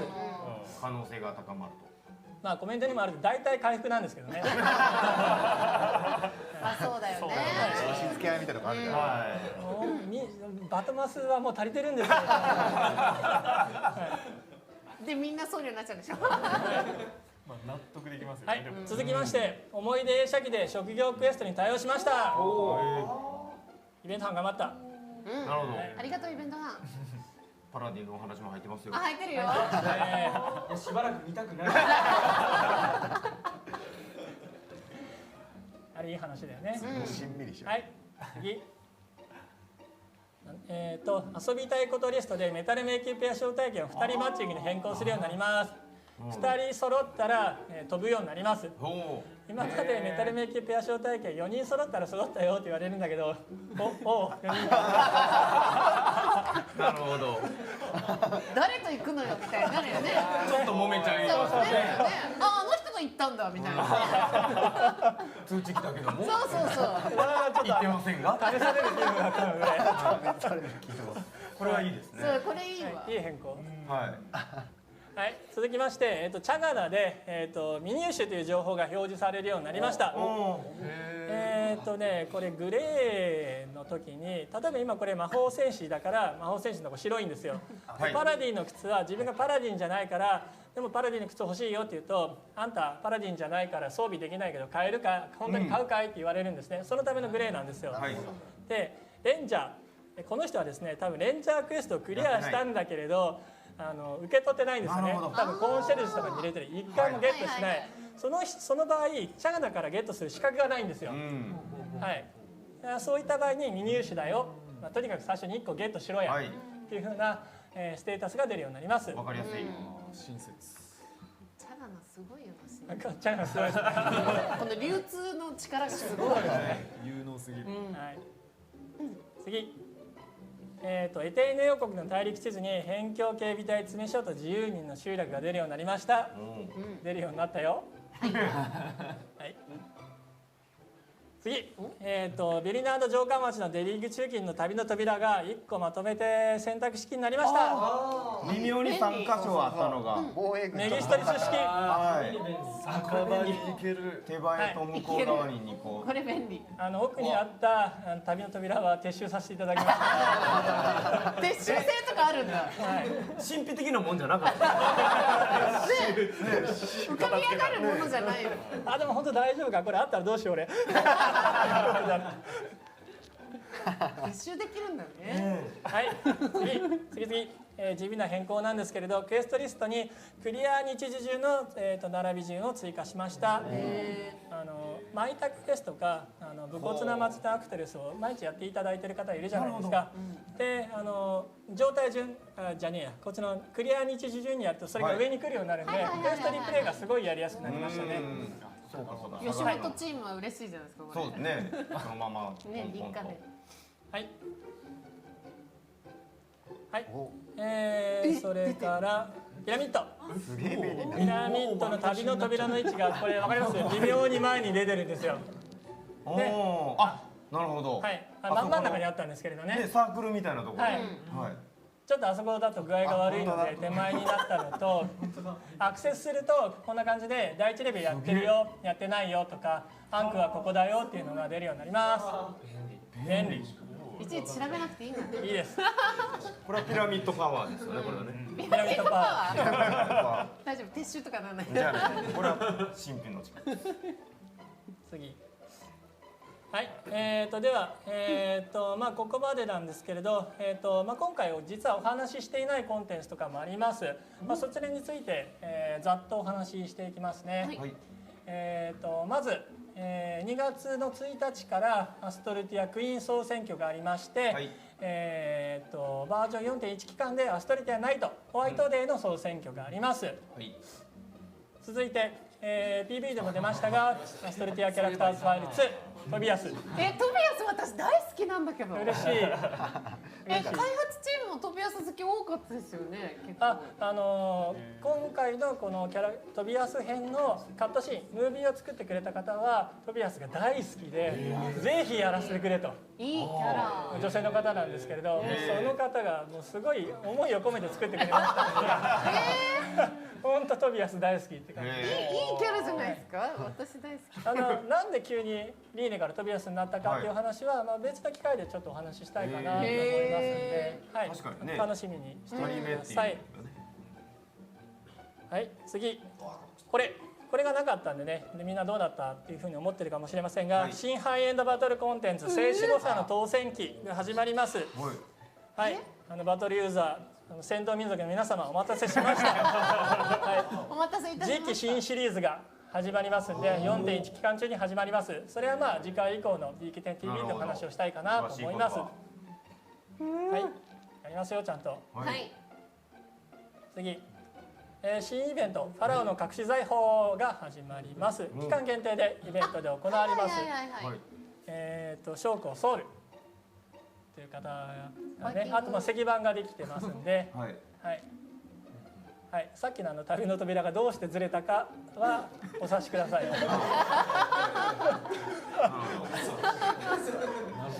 い、言っちゃってるもん。はい、次、大寒波襲来、春を呼ぶ灼熱のステージ、春イベントですね。こちら新作になります。完全新作です。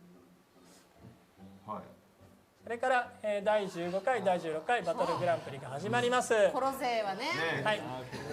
前回のバトルグランプリで武器スキルの180までが、適用されましたけれど、今回のバトルグランプリでは職業スキルケルベロスロンドン売ってる。入ります。はい。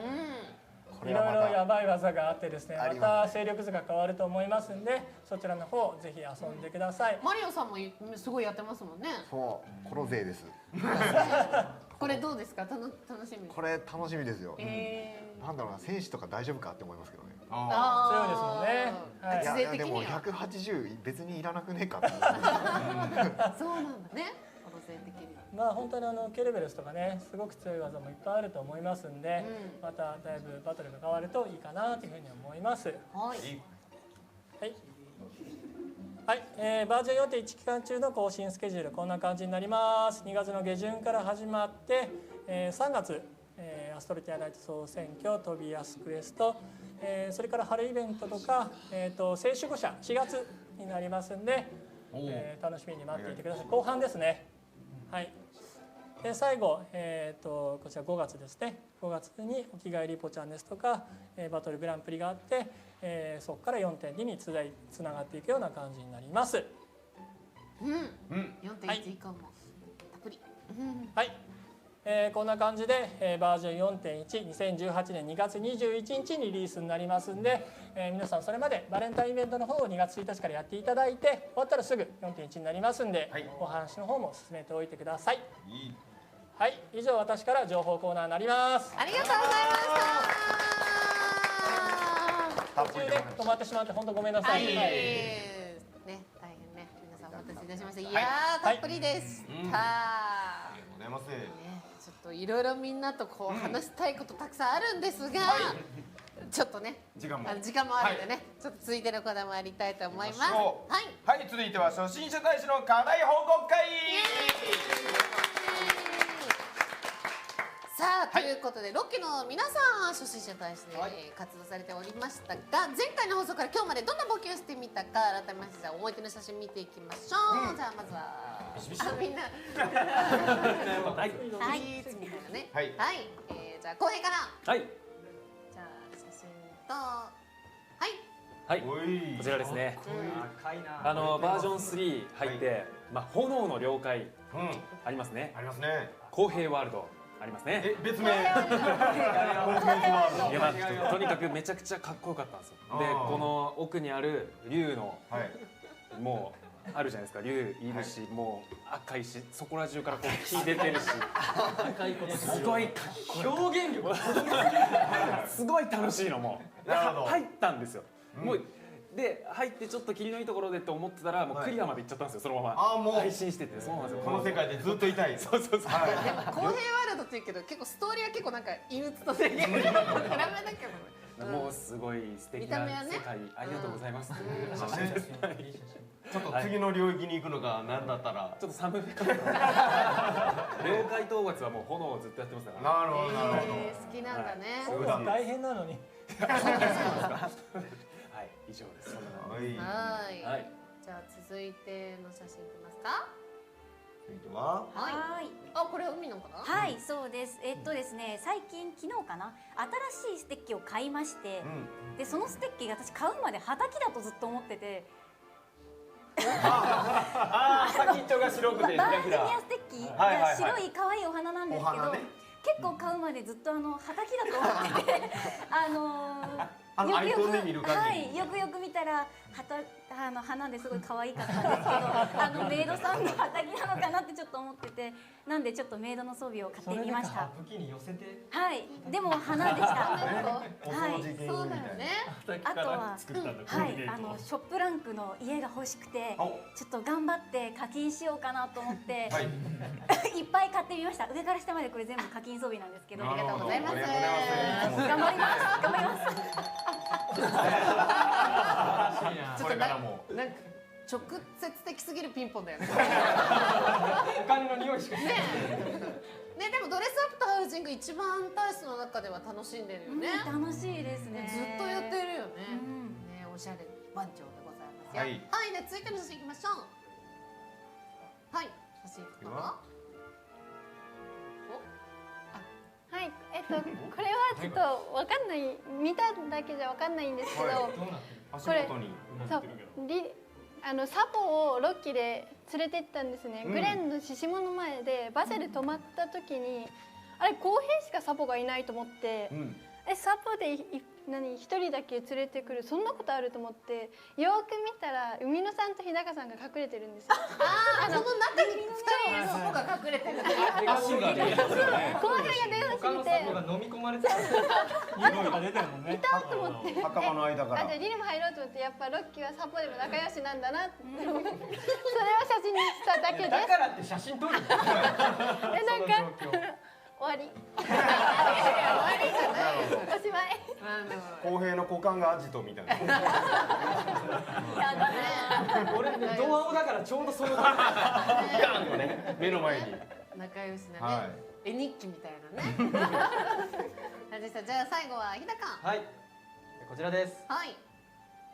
竜族の隠れ里にですね、ゴハさんという竜族のおじい様がいるんですけど、これクエストでバインバインな女性を探してるっていうありましたねお話があって、それ配信中にやってたんですけど、そしたら配信でこのクエスト受けて、じゃあ探しに行こうってなって、振り返った時にもう玄関にドア子が3人いたんですよ。オガ子が3人いて、もうセクシーなアピールをしてたんで、ちょっとナンパして、じゃあちょっとおじいさん囲みましょうっていうことで、その申し訳程度に僕もバニーの格好してるの分かります？まあクリア条件の一つですよね。これで一応クリアはできたんですけど、隣で見てた奥さんが冷たい目をして何も言わずに就寝しました。そういう引き換えがあったんですけど、無事クリアはできました。思い出深い。見た目がすごいインパクトあるよね。すごいセクシーな方がすぐ集まってくれたんです。なるほどなるほど。でも夫婦関係はちょっとこれ。そうです。僕はちょっとドラクエで若干失うものが得るものと失うもののバランスがなかなか難しいということで。でもいつも仲良く冒険してるからね、その部分はね。はい。ということでみんなのお写真でございました。ではみんなに出されてた前回の課題確認してみましょう。こちらでした。はい、3つの職業レベル90以上にせよ、小江戸日高は5つ、そして大地の大龍玉に、大地の龍玉 HP プラス5を電子合成し、合成で HP10 以上にせよ、そして兵馬フィルグレアという名前のボスモンスターを攻略せよでございました。3つありました。なかなかハードな課題でございます。結構ハードでしたけど、みんなクリア、じゃあまずレベル90以上にできた人。5つと5つ。みんなクリア。さすがね。構余裕持ってできましたか？結構ギリギリ。いや早い段階でお結構いけました。おさすが。優秀でございました。はいさあ、ちなみにみんな何を90以上に、 5つと3ね、つを。そうそうそう。 90浩平が僕戦士、僧侶、魔法使い、バトマス、パラディン、魔物使い、おー占い、あれあと天地です。めちゃくちゃ上げて。すごい手数出してきた。でそうですね。日替わり終罰、妖怪、試練とか、あと元気チャージのメタル迷宮とか、あと白箱を取りに行ったりとか、あと経験値をとにかく集めまくりました。はい。もう大使の半分ぐらい歴代の抜かれてんじゃないかなるほど。な。ね、ぐらいすごいやってね。ます。はい。はい、そして海野が。この後に言うの嫌だな。いやいやいや。3つでいいんですから。そう3つだったんですけど、なんだっけ、僧侶と天地と魔法使いとなんだっけもう一個。あ、でも4つも。4つ？なんだっけ？忘れちゃった。僧侶と魔法使いと天地と。俺が試練連れてった戦士忘れてるだろ。あ、戦士そう。戦士なんだ。そう、戦士の4つを育てました。はい。すごいすごい。でもなんかこのラインナップに天地があるあたりがちょっとロッキーっていう感じがね。しますけどね。はい、そしてリリーは賢者、魔法使い、僧侶で今戦士育ててます。おお、みんな戦士育てるんですね。そして日高？道具使い、レンジャー、魔法戦士、最初に選んだ盗賊、あとパラディンです。めちゃくちゃ渋い。いや、楽しい楽しい。意味が好きだからかな。中英中心で。ね、縁の下の力持ち的なサポート的なね。はい。さあ、そして続いての課題は第一の大流玉でございました。みんな一覧があるということなので見てみましょう。ででん。どうだ？ちっちゃい。ま、要は達成です。あ、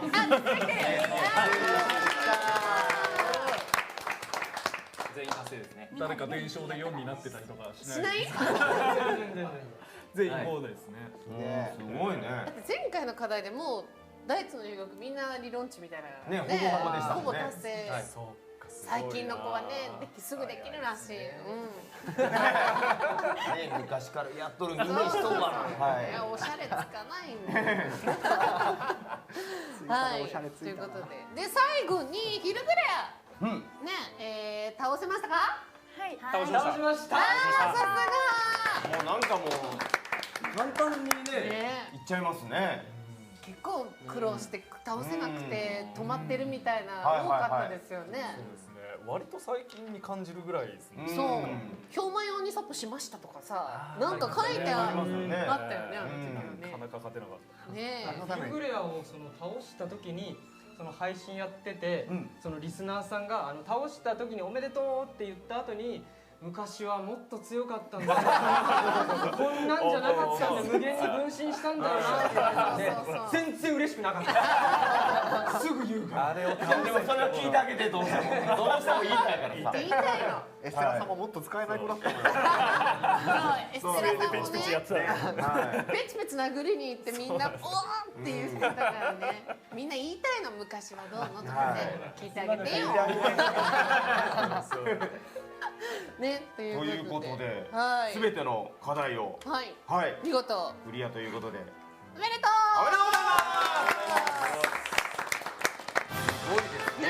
いや、さすがでしたよ。毎回やっぱこう課題を考えるのが難しいということで、間違いないですよ。はい。ということで見事クリアということで、ではどれぐらい成長しているのかということで、バトルの方も今日見ていきたいと思います。ほいほい。今日は6期のみんなにはこちらにね挑戦していきたいと思います。何に挑戦してもらいましょうか。何に挑戦してもらいましょうかね。はい。じゃこれなんかあるのかな、パワポとかないのかな。なし。じゃあもう発表しましょう。はい。6期の4人にはピラミッドに挑戦してもらおうと思ってましたが、第9にね。第9じゃないですか。違うんですか。そういう台本でしたよね。これ書いてありますよね。はっきり書いてますね。台本ちゃんと読んでました。ありますよね。はいはい。でなんかピラすごい練習されたとかなんとか聞いたんですけど、そうですよ。カイマにしましたもん。だって楽屋で熱くなるほど。でもですね、装備やスキルもそれに合わせて。それに合わせて作った。ありがとうございます。残念ながら今日は4色にチャレンジしていただきます。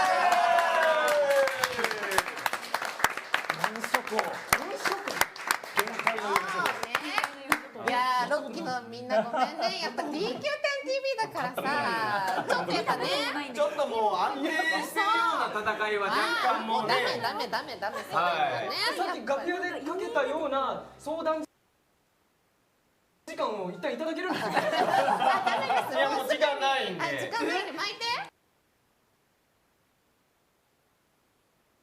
もう木の実木のまま行ってもらいます。はい。じゃあ準備の方お願いします。はい、前の席にね。入念な段取り組んでたんだろうな。でもあんまりね、こうチームワークやらこうできるとこ見てもね。そうなんですよ。楽しくないですからね。大怪我してもらいましょう。発表寸前までみんなクスクス笑ってました。見てたでしょ。ピラミッド余裕だっていう顔してたでしょ。多分中あればピラミッドは結構ね。もうこの辺もここで叫ぼうとか決めてたかもしれませんね。この技言う時にみたいな。そうは問屋がおろしません。ね。ちょっと痛い目いろいろあってもらって。はい。あ、マリオさんなんか絵をね。そう、絵描いてました。先ほどの海の。はい。畑を。これは畑です。これを想像してたんだろう。お花ではない。はい。畑の方。このしだれ具合はそうですよね。畑ですもんね。でもこういうステッカーあってもね。ね、この服に合いますし。ね。可愛い。実装されちゃう。いや、実装されちゃう。Aペチが強そう。ありがとう。はい、じゃあロッキーのみんな準備をね。ちょっとね、若干急ぎ目でお願いしますよ。はい。あ、どうなんでしょう。実際に行ったことは。僕練習で1回だけ行ったことあるんです。なるほど。練習札というのを。なるほどね。1回だけ。なんだこれって言ってわけわからないまま終わりました。何したらいいんだよとか言って。他のメンバーはどうですか？知らないです。全く。なるほどなるほど。前回かなんかの全 TV で青山さんたちになってるあれしか知らないです。養殖をなんだろう。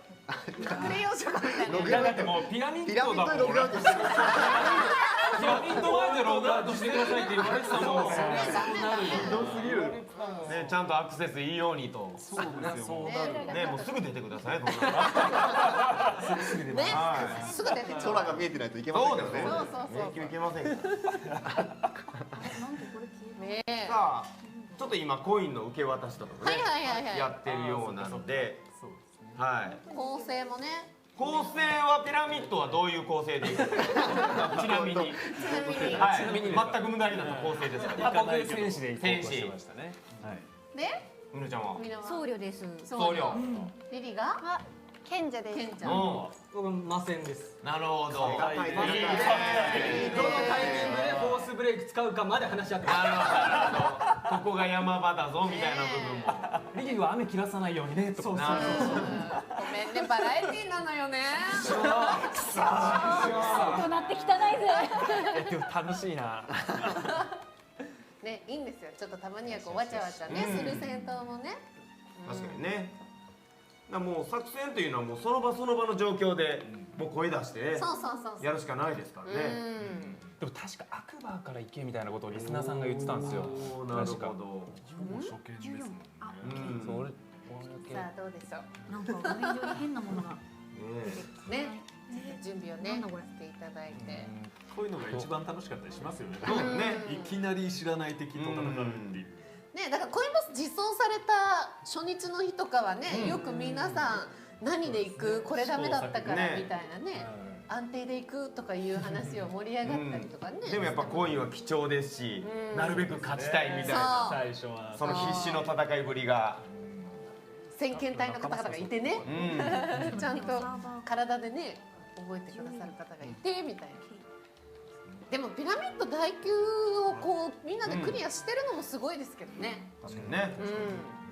頑張っておりますよ。構成はこのまま行くんですかね。そうですね。もうこれは食を変えるということもなく。そうですね。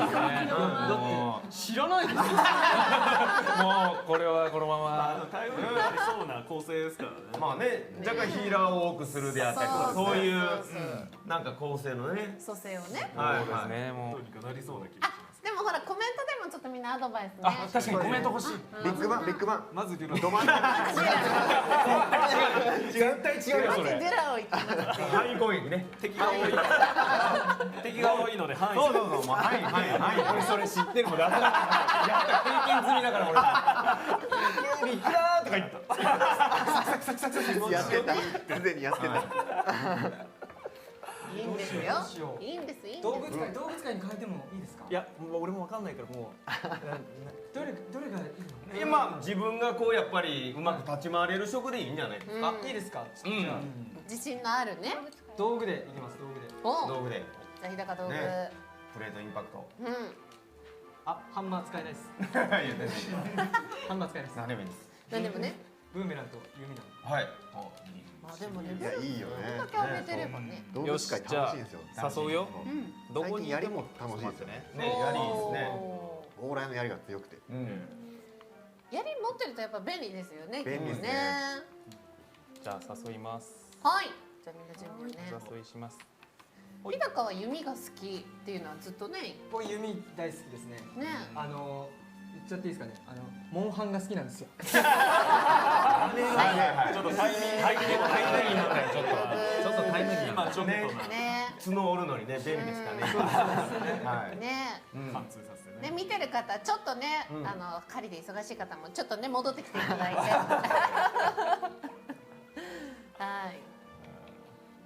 い。でもちょっとドキドキ感がいいんですよ。ドキドキ感。どうですか？緊張するな。ちょっとやっぱねこのロッキーの絆を見せていただきたいですよね。うわこれ緊張するなこれ。どうしたらいいんだこれ。いやで本当そんな感じ。そんな感じ。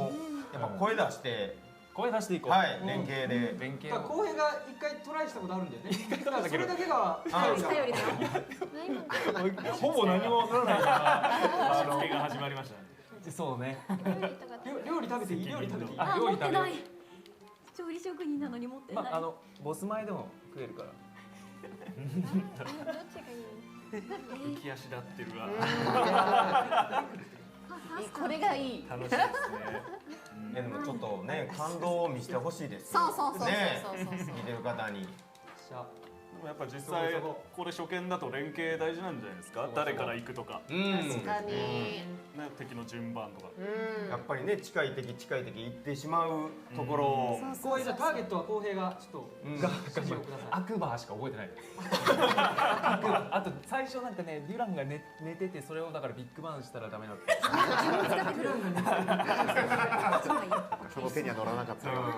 戦士に情報しかない。ちょっといいですか？昨日私大山さんにリリーに杖を預かっていて、その杖の受け渡しをしてもいいでしょうか？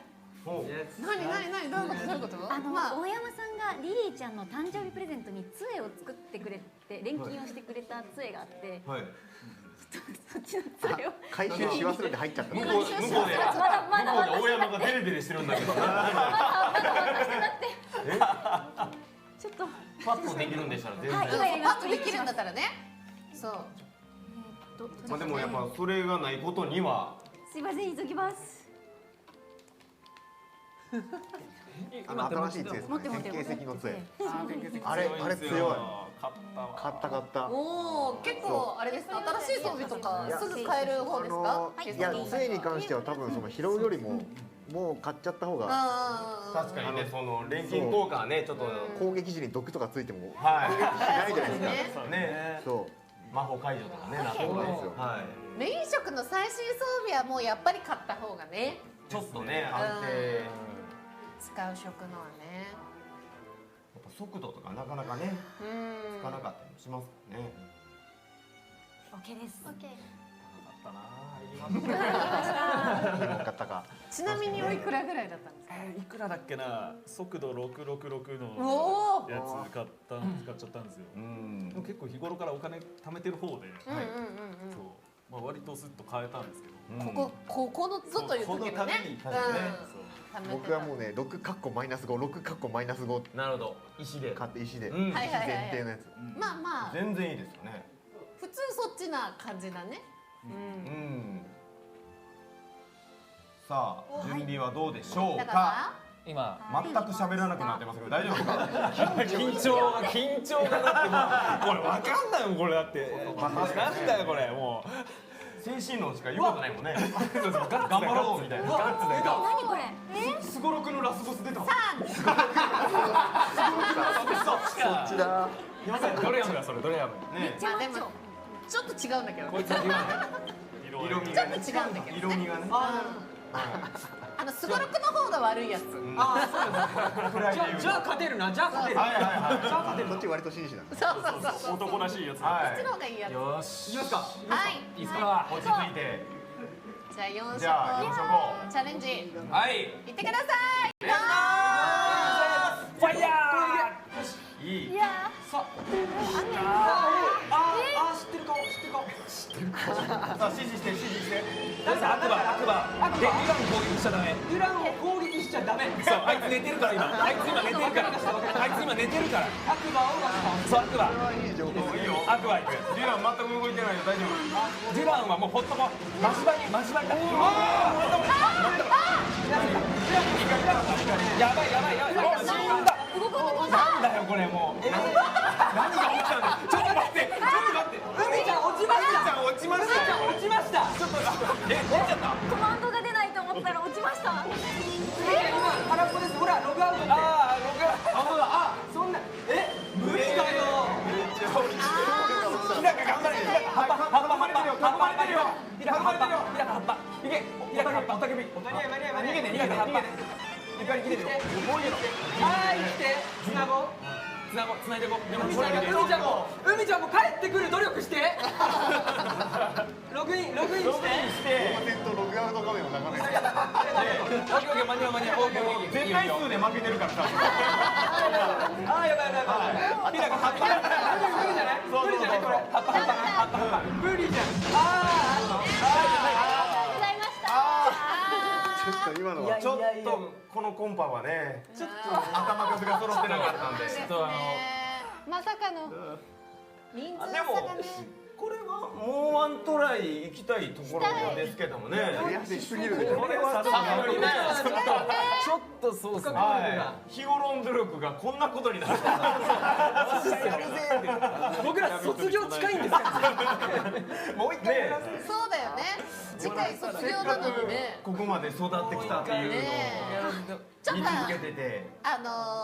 回線のね確認を今しておりますので、はいなんかもうちょっとヒントもらえだから珍しいもん見れたら。いやでもね狙いとしては全然間違ってないですよね。最初悪魔合ってるんですか。ベホマを使うんですよあいつが。はい。だから先に倒しとかないと。怒りベホマですか怒ってベホマになるって何？いややだ何だったかしらね。まあベホマチャージしてると思いますよでもまあ今のはね怒りとか食らって範囲でみんながドドドっていったので。そうグラコスがね。やっぱり位置取り的なことであったりとかも。もう一回。ワンチャンあります。ありがとうございます。ザオリックかベホマじゃねえんだ。ザオリックか。もう養殖を結構やってた時なんでみんな結構前ですもんね。海の後半分誘いを受けられません。なんかとりあえずあいつを封印しなきゃっていう。そう。封印やね。封印。マヌアクステンと8分誘いを受けられる。なるほど。ログアウトのあれですぐには復帰できないと。はい。今どうするかちょっと。ちょっと終われないよこのままじゃ。ということでねこのままじゃ終われないけどもこのまま終わる可能性。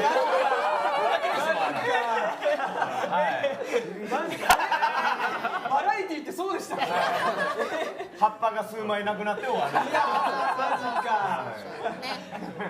今からピラミッド行きます。ピラ行く？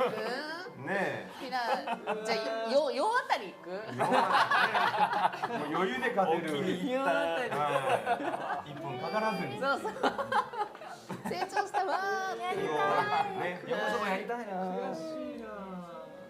か衝撃すごい。今のなるほど。じゃあ先に次のコーナー行けという指示が出たので、はい、じゃあその間ちょっと待っていただきましょうかね。はい。じゃあ先に次のコーナー参りましょう。じゃあ続いてのコーナーこちら。よろしいでしょうか。行きましょう。教えて青山さん。めちゃくちゃ会議してますね。青山さんの話も貴重やからロッキーのみんな。しっかり青山さんの話も聞いておけ。すごい貴重な話してくれはるから。めちゃくちゃ会議してたものを。じゃあ青山さんお願いします。お願いします。はい、というわけでやっと我々の出番が。そうですね。青山さんのおかげで来ましたが、はい。今回は何でしょうか。はい、じゃあ画面を切り替えていただけると、今日はこちらです。どうぞ。画面できないなら。ずっと止まっちゃった。いろんなところがバタバタしております。出ないです。私ちょっと今日半袖で頑張ったんですけど、意外に待ち時間が長くて寒くなってます。そうですね。だいぶ寒そうだ。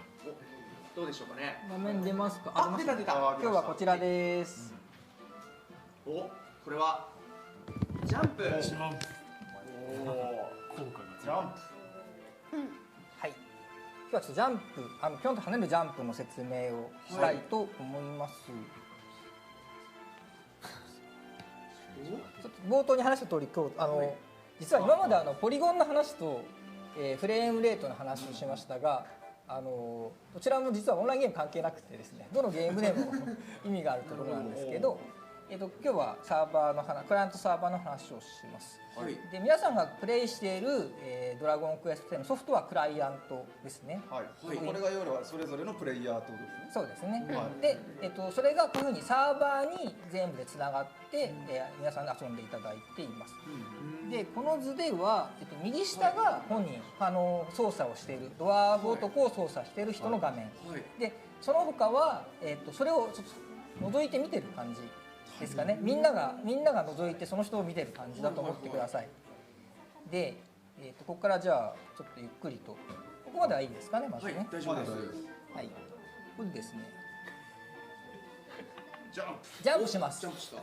ジャンプすると、まず、自分の操作しているクライアントでジャンプの画面絵が出ます。はい。で、それと同時にサーバーにジャンプしたよっていう情報を送ります。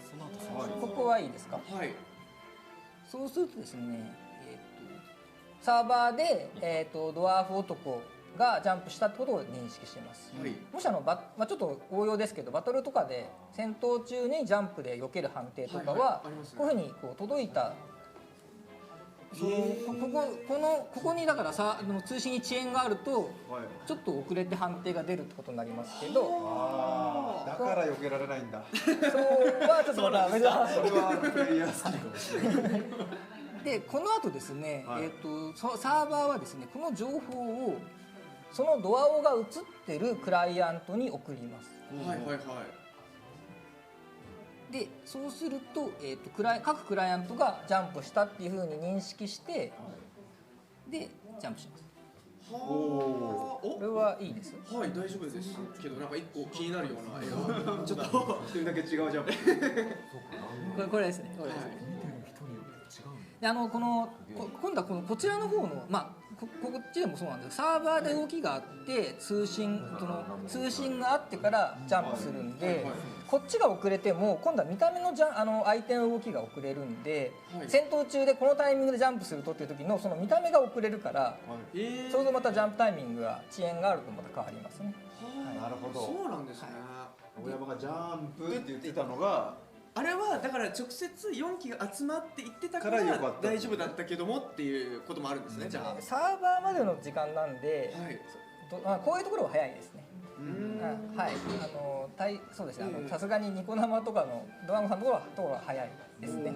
プロバイダーによっては、プロバイダーってその通信速度は言うんですけど、通信の遅延ってあんまり数字に出してないので、たまに遅くなるというところはあると思います。はい、で、その今気づいてくださいまして、左上なんですけど、これがちょっとレアジャンプ。レアジャンプ。で、ちょっとここでデモをしてもらおうと思ってたんですが、どうもここのこの別紙みたいなところがですね、画面が出ないようなのでそうみたいですね。ちょっと小山行ってきます。ちょっとプレイの仕事。あとすみません、安西さんですね。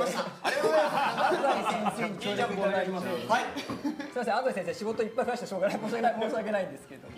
先にちょっと準備あるまでにレアジャンプの説明をしちゃいます。レアジャンプはですね、ジャンプを開始したときに、実はジャンプ開始は通信するんですけど、ノーマルジャンプかレアジャンプかは通信しないんですね。そうすると、つまり各クライアントでノーマルジャンプかレアジャンプかを判定して、各クライアントがバラバラに取ります。だからこっちでレアジャンプ出たとして、ジャンプのタイミング変わってジャンプが変わったねっていう話をしても、ちょっと相手には通じないかもしれない。じゃあ左上の人だけが今レアジャンプしたよってチャットしてもみんなはって感じなんですなっちゃうんですね。これはちょっと大人の事情というか、これをいちいち連携しているとですね、大体作業時間が3倍ぐらいかかってしまうので、仕草が逆に言うと仕草の数が3分の1に減ってしまうよりはバラバラの方がいいかなと。これだと自由にモーションデザイナーってこの動きを作る人が自由に作れるんですよ。サーバーで通信するとプログラマーもしっかりがっちり組まないと作れないので、1個モーション作るのにこれモーションって言うんですけど、動きのことモーション作るのにいちいちプログラマーと話をするよりはモーションデザイナーだけで完結した方が圧倒的に早いってことですね。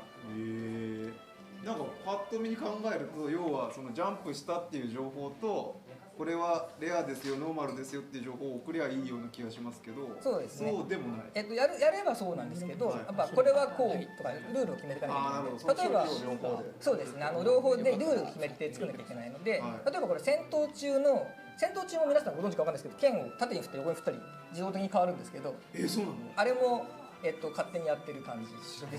はい。ちなみにね、レアジャンプみんな分かってると思いますけど、時々例えば僕クリポですけど、クリポだと回転しますよね。はいはい。ああいうジャンプってことですよね。そうですね。たまに出るやつですね。はい。3回に1回ぐらいのイメージだった。確定なの？はい、自分も俺のまだ準備中ですかね。次にですね、次にはこの話をしようと思います。書いてるやつですね。大山準備、大山が準備してる間に大山のネタを一つ言っとくとですね、今大山準備してる場所は今から見えるんでいいんですけど、大山ハウスでやるんですけど、大山ハウスで撮影をするよってオファーした時に、僕の実家でよければ汚いですけどいいですって大山の自宅をこのドラクエで公開しようんですけど、そのアプローチをするっていう。次は大山の実家が公開されると思います。今日はゲームなんか大山の実家が公開されるそうです。準備できましたか？じゃあ。はい、自宅に来てもらいました。恥ずかしい。画面出ますかね。じゃあ大山さんと安西さんの画面に切り替えてもらってもいいでしょうか。並んでますか？並んでいただけますかね。並ぶ。はい。2キャラですね。出ましたね。出ました。じゃあどうしようかな。じゃあ大山さんがいいですかね。大山さんだけジャンプしていただいて、2画面並べて出せますか。2画面に2画面並べてジャンプすると違うジャンプをしてるってことだよね。モヒタンのが分かりやすいかな。両方ともあれですね、小さめのキャラだから。これさ、茂みから出ないなるほど。こっちの本だ。大山が見せたくてしょうがないハウジングをね。ロッキーのみんな映ってるわよ。ちっちゃい子で黄色いやつとか一生懸命聞こえてくるんやけど。ありがとうございます。じゃあモヒタンがいいですよ。モヒタンさんジャンプしていただいて。早速動き違った。ちょっと若干遅れて、確かに右側がモヒタンの画面ですよ。モヒタンさんの画面の方がちょっとだけ早い。確かにちょっと遅いですね。で時々違うジャンプに見える。さっき最初がそうでしたね。そうでしたね。違った。すごい。お。はい、じゃあこれくらいでいいですかね、ここに関しては。じゃあではですね、ちょっと次に説明するところなんですけど、このままやってしまいましょう。ですね、走りながらジャンプをしてほしいんですよ。じゃあモヒタンさんに走りながらジャンプで、大山さんはそれをカメラで捉えてほしいです。カメラで。はい。そんな走れるほど広い家なんですか、大山さん。ちょっとね、まっすぐ走って、まっすぐ走りジャンプしてもらっていいかな。暇うまいやったら。今のところノージャンプですね。ちょっとまっすぐ走れるところを見つけてですね。まっすぐ走れるところ。カメラの必要ある。じゃあこことかで。そうですね。それでじゃあまっすぐジャンプ入ってこない。もらえる。大山が部屋を見せたくてしょうがないから。でジャンプしてもらうと。わかりますかね。さっきよりも遅延が大きいんですよ。本当だ。本当だ。半拍違う。さっきはちょっとだけ遅れてたじゃないですか。それが着地と同時に飛ぶみたいな。でも横移動の欄がほぼない。じゃあちょっとこれで説明の、じゃあパワポに戻って説明したいと思います。小山さんも持ってきて、戻ってきてもらえる。じゃあ戻ります。カメラマンだ。はい。ジャンプ大山。ジャンプフィニッシュ。じゃああずさんありがとうございます。はい。じゃあパワポに戻していただいてですね。ね、またジャンプしていただきましょう。はい。ですね。実はドラゴンクエスト10の移動は 0.5 秒ごとにキャラクターの位置をサーバーに送っています。で、ですね、走ってる場合この1メートルがどのくらいだよっていうのはいつも言われちゃうんですけど、まあ人間の男女が大体、日本人の人間の男女ぐらいの大きさなんで、秒速6メーターで走っているんで、3メーターごとに情報を送ってるって感じですかね。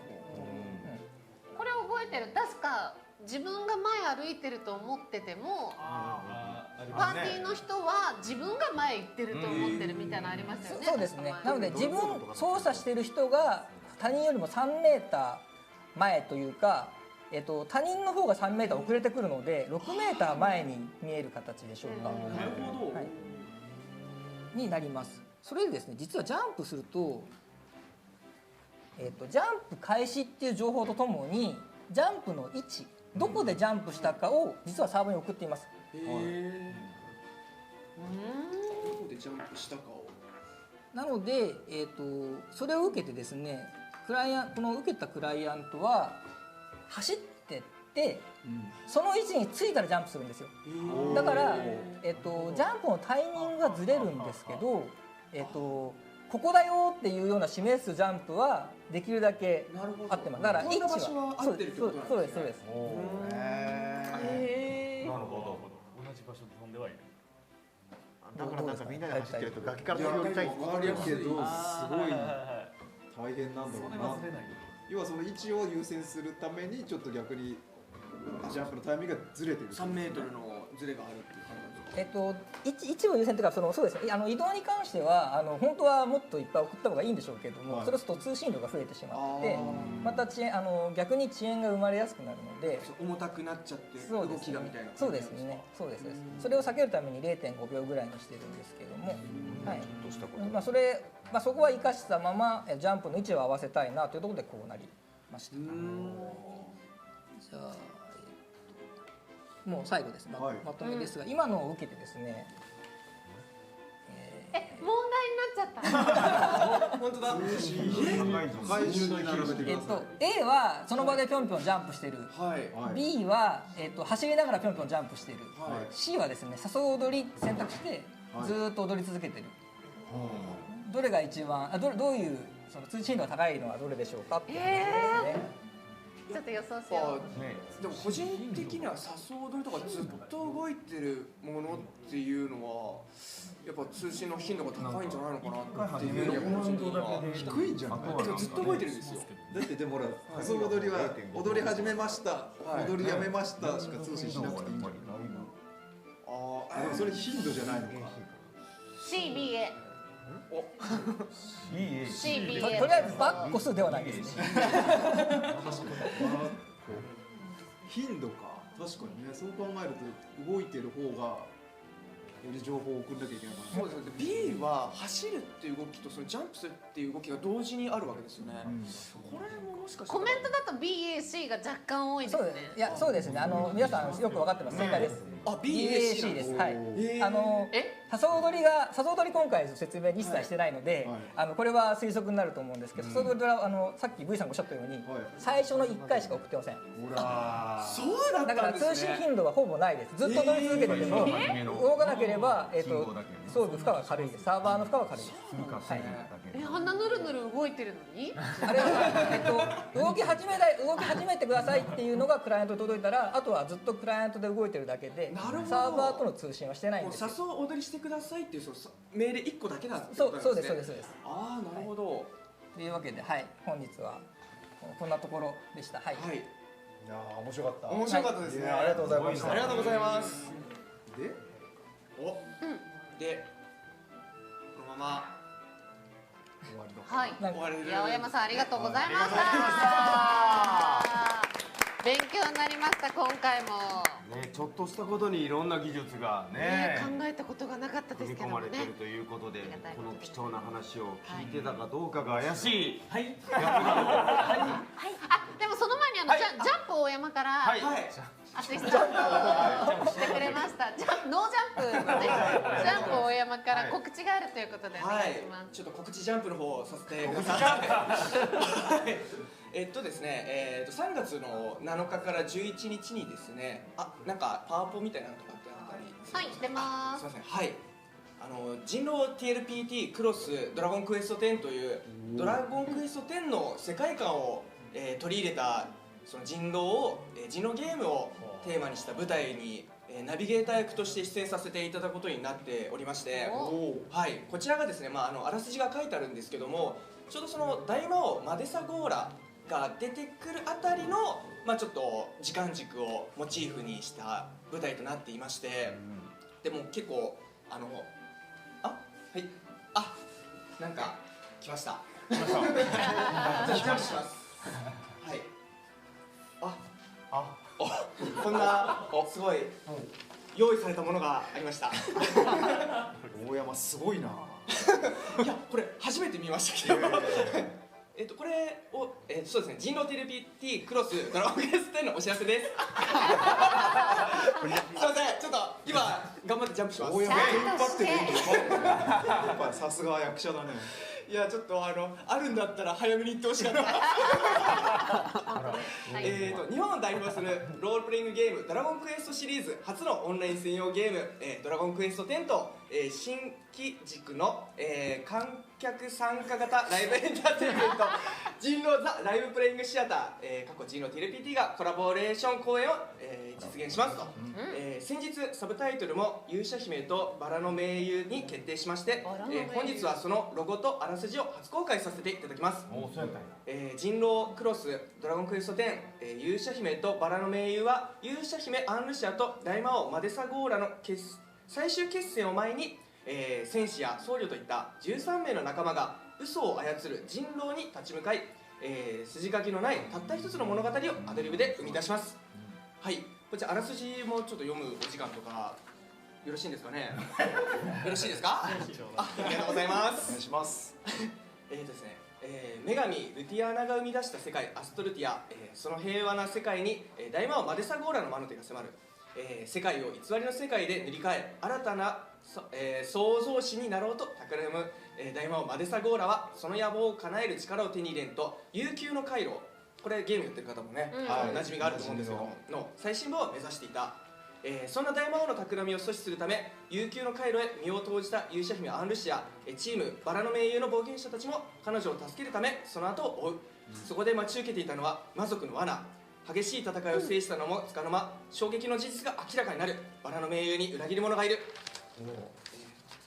裏切り者の策にはまり3人の仲間を人狼と呼ばれる呪いにかけられてしまった冒険者たち、この難局を突破し勇者姫のもとへ駆けつけるには、正直な言葉で議論を交わし、3人の人狼を見抜くしかない、勇者姫アンルシアの運命、そしてアストルティアの未来はこの戦いにかかっている、これより始まるわこれによりたった一度の物語というわけでですね、僭越ながら読ませていただきました。読みましたね。読みましたね。大山さん役者さんなのに全く雰囲気も出さず読みましたね。いろんなことが立て続きにあってすごい動揺しちゃってましてスーッと読みましたね。さーっと読みました。で公式生放送もはいですね2月の7日にですねはいありがとうございますニュースここでニュースがここで続報が到着してまいりましたまた2月7日水曜日21時よりニコニコ公式生放送にて本公演の特別番組の放送が決定いたしました。こちらもぜひご覧くださいということです。はいだからその本編を流すんじゃなくて公式の告知も含めた番組ってことですよね。そうですね。はい。あとはですね、こちら最初の方にもお伝えさせていただいたんですけども、3月の7日水曜日から3月11日の日曜日まで北千住にありますシアター千住1010という数字で書く劇場の方で、公演させていただきます。出演者は以前 TQ10TV にも出演させていただいたどこで笑ったのまたなんか急に読み始めたなすいませんはい以前にでもね出演していただいた横山かな子さん萩野里奈さん、渡辺隼人さんのほか、私大山もナビゲーターとして全公演出演させていただきますのでぜひお越しください。こちらの、前売り券は2月3日土曜日10時発売となっております。詳しくはこの後公式サイトにて、更新されますのでそちらをご覧ください。ありがとう。読んだね。読みましたね。あれだね、これより始まるそうですね。もう一回ちゃんと言う。一番大事なところを噛むっていう。そうもう一回お願いします。これより始まるは今を置いて他にないたった一度の物語。はいというね。なんか安西さんがいじめた感じなんでもう一回読ましたね。大事なところで噛んだし。はいまあでも TLPT のメンバーもドラケねすごいドラケ10すごい大好きな方もたくさんね参加されてるということでねはい皆さん楽しみにお待ちください。では続いてまいりましょう。続いてはこちらはいロッキーリベンジバトルチャレンジはいもうみんな準備できてるよね。バッチリです。はい。じゃあ画面の方行きましょう。ね。リベンジバトルということでさっきの大会が正式にアナウンスされてるということですね。これね。確かに。よかった。もう目の前ね。はい。じゃあもう時間めちゃくちゃ押してるからはい挑んでいただきましょう。リベンジ大丈夫？もうね作戦も今のねさっきの間に組めたみたいな。情報は少なすぎます。ほぼないんですけど。じゃあ行ってみましょう。よし行きます。リベンジバトルチャレンジスタ頑張れ。頑張って。もう驚かないよね。アクバーね。アクバー。ミラコスの範囲に気をつけてね。クラブさん。ハイマなんとか。ハイマ人の怒りには気をつけてね。私優しい。家庭教師みたいな。はいこれマイク出ます。いきます。めっちゃ安全地帯よ。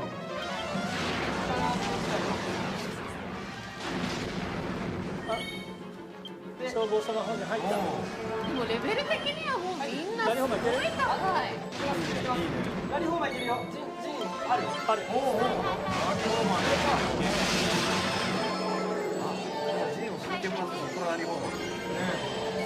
はいナイス。おしゃれしてる。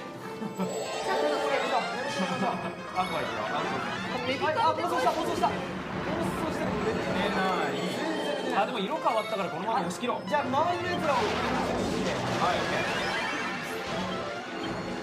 離れてミラコスからはい来ちゃうね。マダンってやばいやー。ロザリオって全然変えるじゃん。すげえ。押し切っちゃう。全部ハビマーでアクバーを落とせる。落とせる。重ねたね。ドラゴンソウルくらえ。画面の。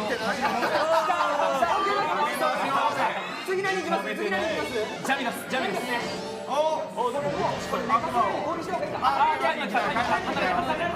俺もう間に合わない。かけてます。大丈夫ね。ジャミナス行こうジャミナス。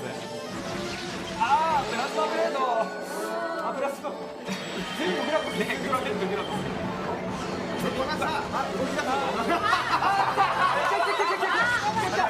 なんか動き出したよ。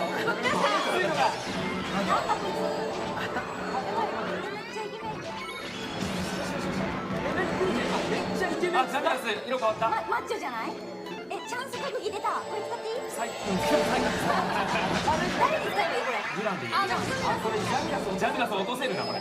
初めて使うこれ。ねやっぱり頭からグラコス行こう。あ、この間にチャージ技皆さん使いましょう。チャージ技です。ほらもう最下なので。オレンジになった。始まりが切れてる。ごめんなさい。全然大丈夫。いける。来た。はい離れて。あ、買いました。あ、でももう避けらんない。これはもう避けらんない。いいよ。雨ナイス。とにかく攻撃。とにかくもう渾身に。はい弓はかわされたよ。オッケー。はい見て。オッケー。いやもういけるでしょ。ないですもう動き出したい。ディラの見せ場を。そういえばいけ。奪ったね。やばいなんか出してた。自慢メンバー。ごめんなさい。あ、間に合わなかった。ごめんなさい。大丈夫。さあ、ちょっと待って。日高蘇生行くわ。じゃあペホマラかけます。おい。でもこのシーン確かにコメントだけどちょっと優しい方じゃない？やめてそんなこと言わないで。優しい。必死なんだから。ちょっとね範囲がね今は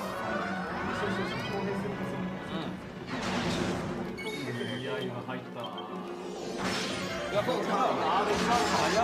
おい物理か。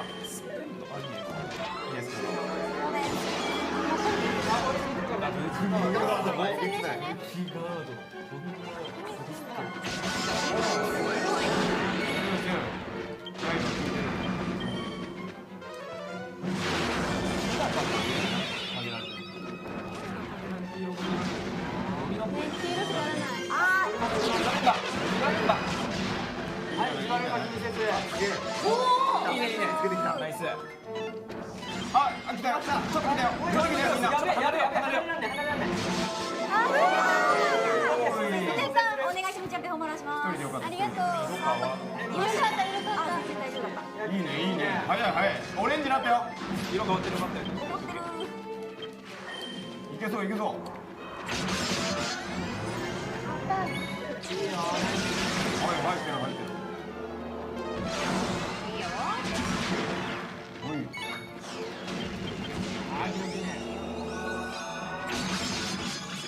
いいねなんかみんな。いけそうよ。崩れるまま。すごい。おい。いける。わなうまい。オッケーナイス。すげえ。いいね。全身全霊。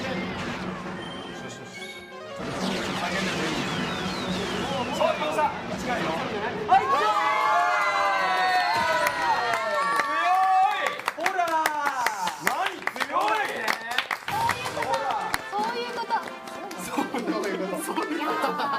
ちゃんとやればこういうこと。いやもうそうですよ。もうそう4人集まればもう。そうサプライズに弱いだけ。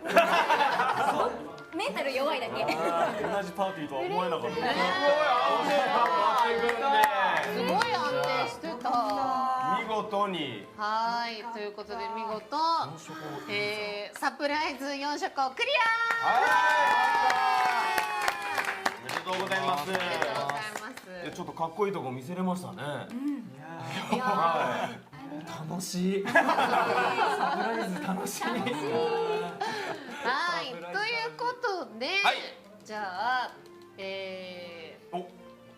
次回の次回の課題がヨースピから VTR で届いてるということでご覧ください。どうぞ。大丈夫なのかな隊長。はい、笑っていいともをご覧の皆様、こんばんは。ドラゴンクエスト10プロデューサーの斉藤です。本日はですね、ちょっとまだ風邪が治りかけということで、現場の皆さんにですね、移してしまったら大変申し訳ないということで、会社にはマスク完備で仕事してるんですけど、スタジオにはちょっと今日はお邪魔できないということで、6期の皆さんへの次の課題、こちらを私の方から発表させてください。最後の課題ですね。最後の課題は、とにかく強くなる、強くなる、強くなるというわけで、当会議でのね、卒業が決まっているので、そこまでに頑張って強くなっていただいて、当会議の何日間前までには何のボスと戦ってくれというオーダーをですね、また別途皆さんにお伝えしますので、それまではひたすら自ら強くなる努力をしてもらえればいいなと思います。というわけで、画面越しにも風が映ってしまいそうな感じですけれども、私からの次回課題はとにかく強くなるということで、よろしくお願いします。それではスタジオの皆さん、引き続き頑張ってください。というわけで、バイバーイ。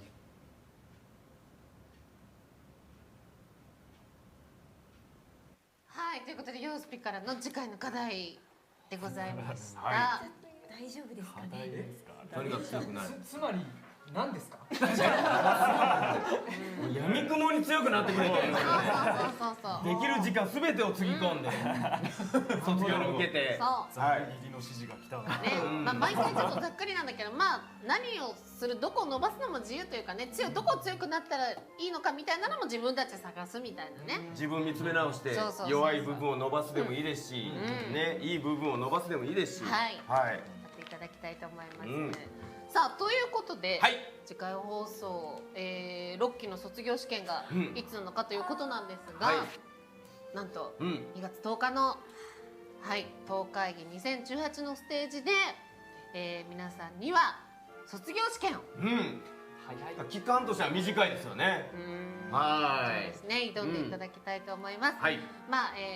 当会議までそんなにあるわけではないんですが、皆さんしっかり準備整えていただきたいと思います。視聴者の皆様も2月10日お楽しみにお待ちください。ということで、以上初心者たちの課題報告会でした。さあ、続いてはこちら。超バトルチャレンジ。バトルが続いちゃいますね。そうですよ。ということで、ここからは超バトルチャレンジいきたいと思いますよ。挑んでいただく皆さんは、竹岡さん、そしてゲストの石澤さん、マリオさん、そして6期の4人、そして大山ということで全部8人で、ということはでございます、アストルティア防衛軍チャレンジしていただきます。はい、ということで、じゃあ皆さん準備の方にかかっていただきたいと思いますよ。はい。若干ちょっと回線が不安ですけど大丈夫かな。確かにね、8人分。8人分なんですが。防衛軍ね。はい、皆さんちなみに職業は、じゃあ6期から聞いていこうかな。6期は？戦士です。戦士でいきます。はい。天地です。天地。はい。まあでもね、いいんじゃない。で、賢者です。賢者。魔戦で。魔戦。いいパーティー。すごい倒しにかかってる。いいパーティーですね。フォースブレイクもあるしね。さあ、そしてじゃあ竹岡さんどうしますか？何しましょうかね。守った方がいいのか、攻めた方がいいのかということですよね。大山はどうしますか？ガチ勢大山。これは何でも合わせていこうかな。どうします？討伐するんだったら魔戦2人とかでフォースブレイク。じゃあ僕魔法で行きたいな。いいね。砲台。メラゾーマ打ってるだけがいい。じゃあせっかくだから討伐目指しちゃいます？魔戦行きましょうか。はい。どうしようかな。じゃあマリオさんが魔法？やった魔法使いだ。で？賢者もう1枚いてもいいか。いいと思いますね。じゃあ賢者にしようかな。伊忙しいよ。そうだな、まだいいかな。いや、できんならやってよ。いや、できるかは怪しい。なんかバトルコマンド結構適当にしてたような気がする。どうしてたっけな今。さあ職業どうしますか？今竹内さんがね、はい。賢者切っちゃった。じゃあ魔戦2枚に、賢者に、魔法になるのかな。でも大山温泉で今やったんですけど、あと変えられます全然。じゃあ魔物とかあれ？あ、魔物も出せます。どっちでもいいよ。俺魔物でもいいし。スタッフちょっとこちらの方にねお願いしますよ。はい、じゃあ職業は大山が。あ、なんか変な開き方してた。魔戦で行こうと思います。もう一回。はい。ね。はい。あ、こっちか。こっち消したらいいな。あ、いけてる。いけてる。そういうことだよ。はい。すみません。じゃあこんな感じの構成。あ、でもなんかじゃあもう一回じゃあ魔物で。あ、はい、お願いします。あ、竹原さんが魔物の方が楽ちん。おお。で大山が魔戦で。魔戦で臼田さんが賢者。賢者。そしてマリオさんが魔法で。ということでこの構成でいきたいと思います。じゃあ見てる皆さんアンケートご協力お願いします。アストルティアの部は守られるでしょうか。1、平和守られる。2、防衛できないとなっております。皆さんアンケートご協力お願いします。アンケート出るかな。見てみて。はい、少々お待ちくださいね。そうか、サーバーを。はい、皆さん準備の方にね。はい。でももうこちら準備できました。早い。パーティー組めました。早い。さっきのほら。あれそっか。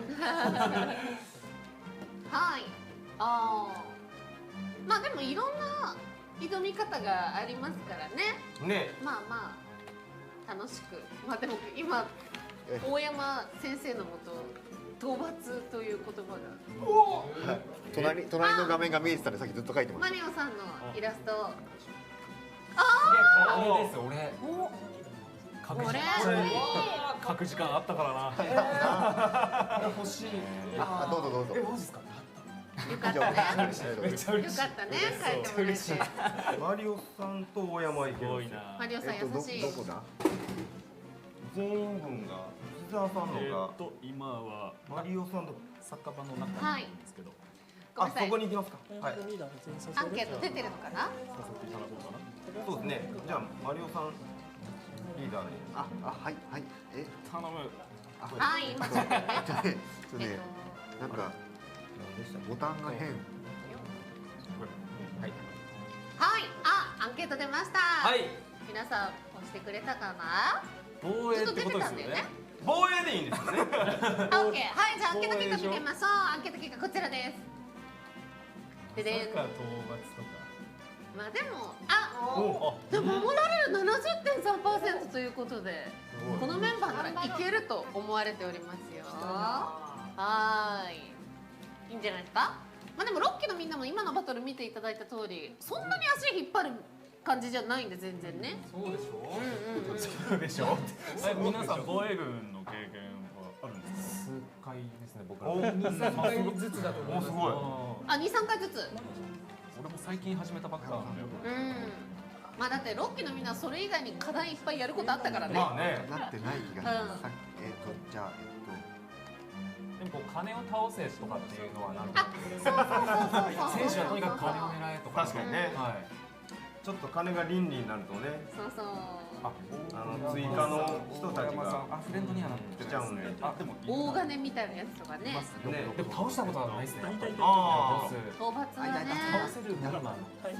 ちなみに今見てる人討伐まで行った人って人どのくらいいるんだろう。いつも討伐してる人みたいなね。そうか。まあね、メンバーをねうまいこと構成を組んでフレンドで行くと結構めっちゃいるなみんな。みんなすごいな。もう元帥って人も。元帥。肩が赤いやつですよね。赤い人ね。あれなりたいな。そう赤いから目張るために僕実績解除しようと思ったら全然間に合わなかった結構ありますよね実績ね。いろんな職やんないといけないです。そうそう、全職業ごととかなんかそれぞれにねいっぱい実績みたいなのがあって、行ったことないって方もいらっしゃるけど面白いのでねぜひ行っていただけたら。もうこれでやっぱりこうアイテム取ってこう誰が使うとか声かけ合った方が結構ね。今ね。そうそうそうそう。多分全員返事をしたら出発する感じになりますね。はい。じゃあもうみんな準備できましたかね。いいですか返事して。大丈夫です。はい。じゃあ皆さんお願いします。これいった。はい。じゃあ画面出ますでしょうかね。はい。画面お願いします。相手は何色でした？あ、確かに今の時間紫か。紫。機械たち。機械ですね。あ、割とやりやすい方かも。ね。よいしょ。討伐までいけそうな。ね、もしかしたらいけるかもしれません。討伐？まず狙うんですか？狙いましょうよ。やったでかいやつをとにかく。そう。よっし竹岡さん青だ。すごい。アストルティアの平和は俺たちが守る。ごめん、なんて？アストルティアの平和は俺たちがほら守るでしょ。よし。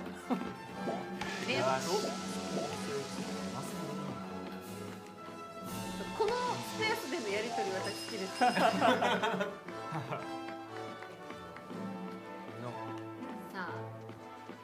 消えないんですよ。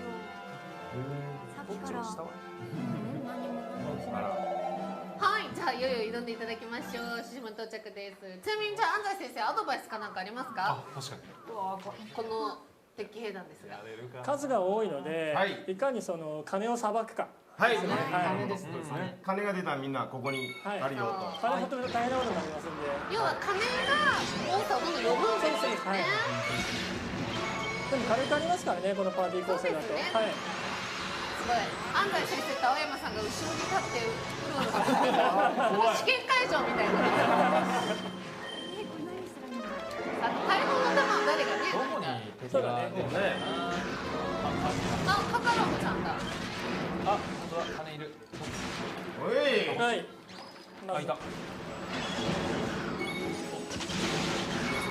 いね、金をすぐ。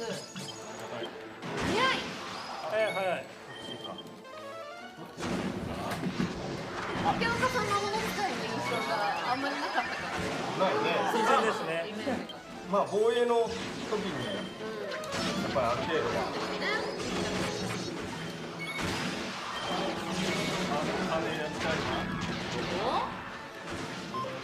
さあメガスが来ておりますよ。つきます。さあサイカー。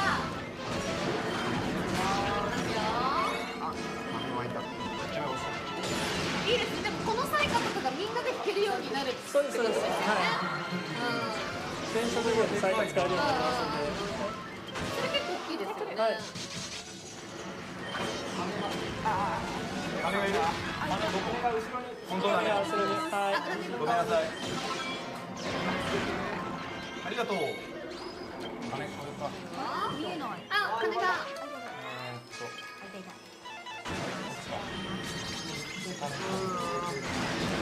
いいね。門にいっぱいかかっている。任せて。門が。あ、門の耐久が。門の耐久が。案外下がってる。本当だね。めっちゃ下がってる。やばいやばい。じゃあ辺一旦任せて。大砲の方にもいるんでね、なんとか。はい。まあ最悪大砲はちょっとね。でもいいけど、もう落ちちゃったら終わりだから。そうですね。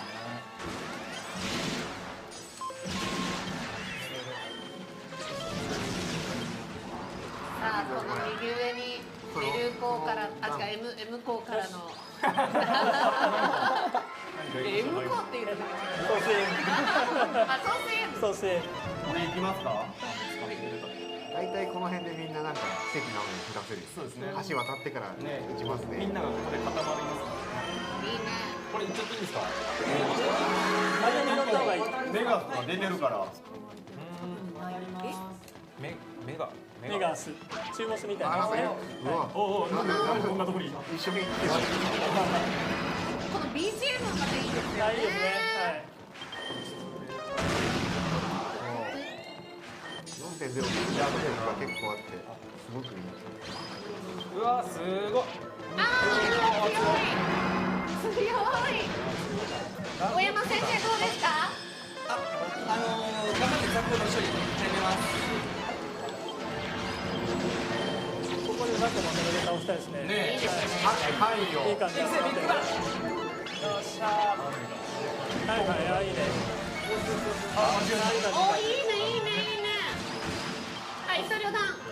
大砲が。邪魔。防衛軍に見てても楽しいし、やってても楽しいんですよね。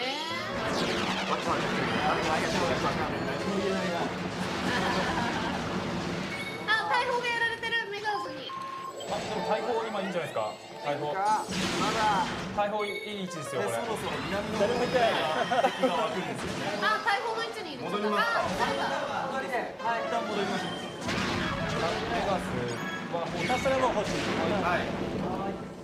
南のメガスがいる。すごい、なんか安西司令官がいる。今大砲は放置で。総帥映画。総帥映画。安西公がいる。いいね。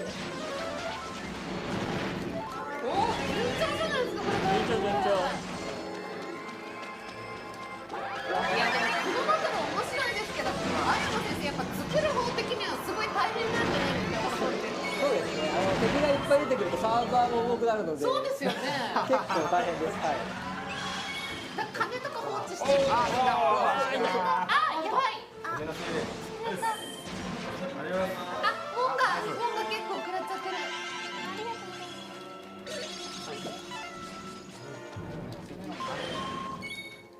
さあ残り時間5分です。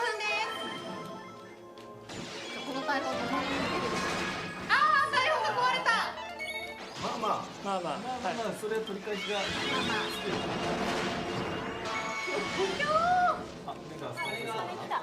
金が出るんだね。キラクが混ざって打っていく。あ、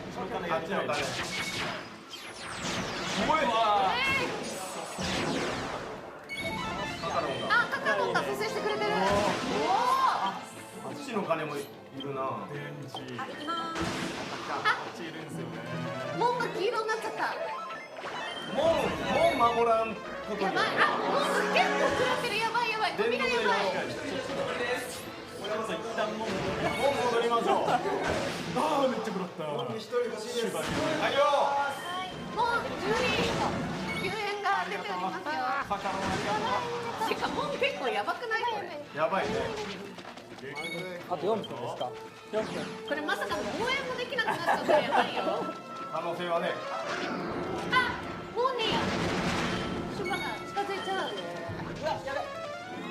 あ、キダクが。ありがとうございます。お、ナイカカロン来た。ス。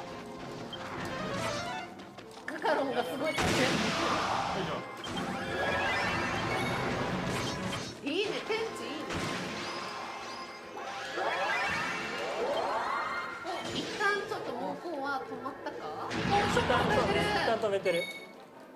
敵の数減りましたね。ねえ、だいぶ。あ、フォースブレイク。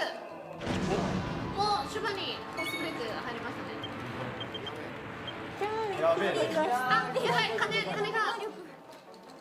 メガスが全然。辛い。いやー、これ。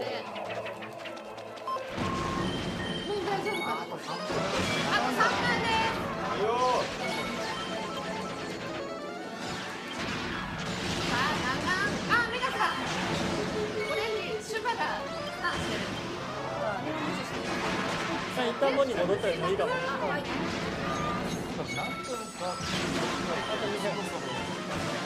金が。金出てるね。出てる。しかも大量。金ある放置でいいんですか。金ちょっとやばいね。もう一人来て金に。あ、何個も金ある。やばい。あ、門が壊れちゃう。門が壊れちゃう。やばい。これやばいね。石箱が。やばい。どこをケアしよう。みんな声出してこう。あ、やばい。これやばい。これやばいね。よし、戻ろう。オッケー、ナイス。門がやばい。門がもう1ミリ。門がいないね。誰も。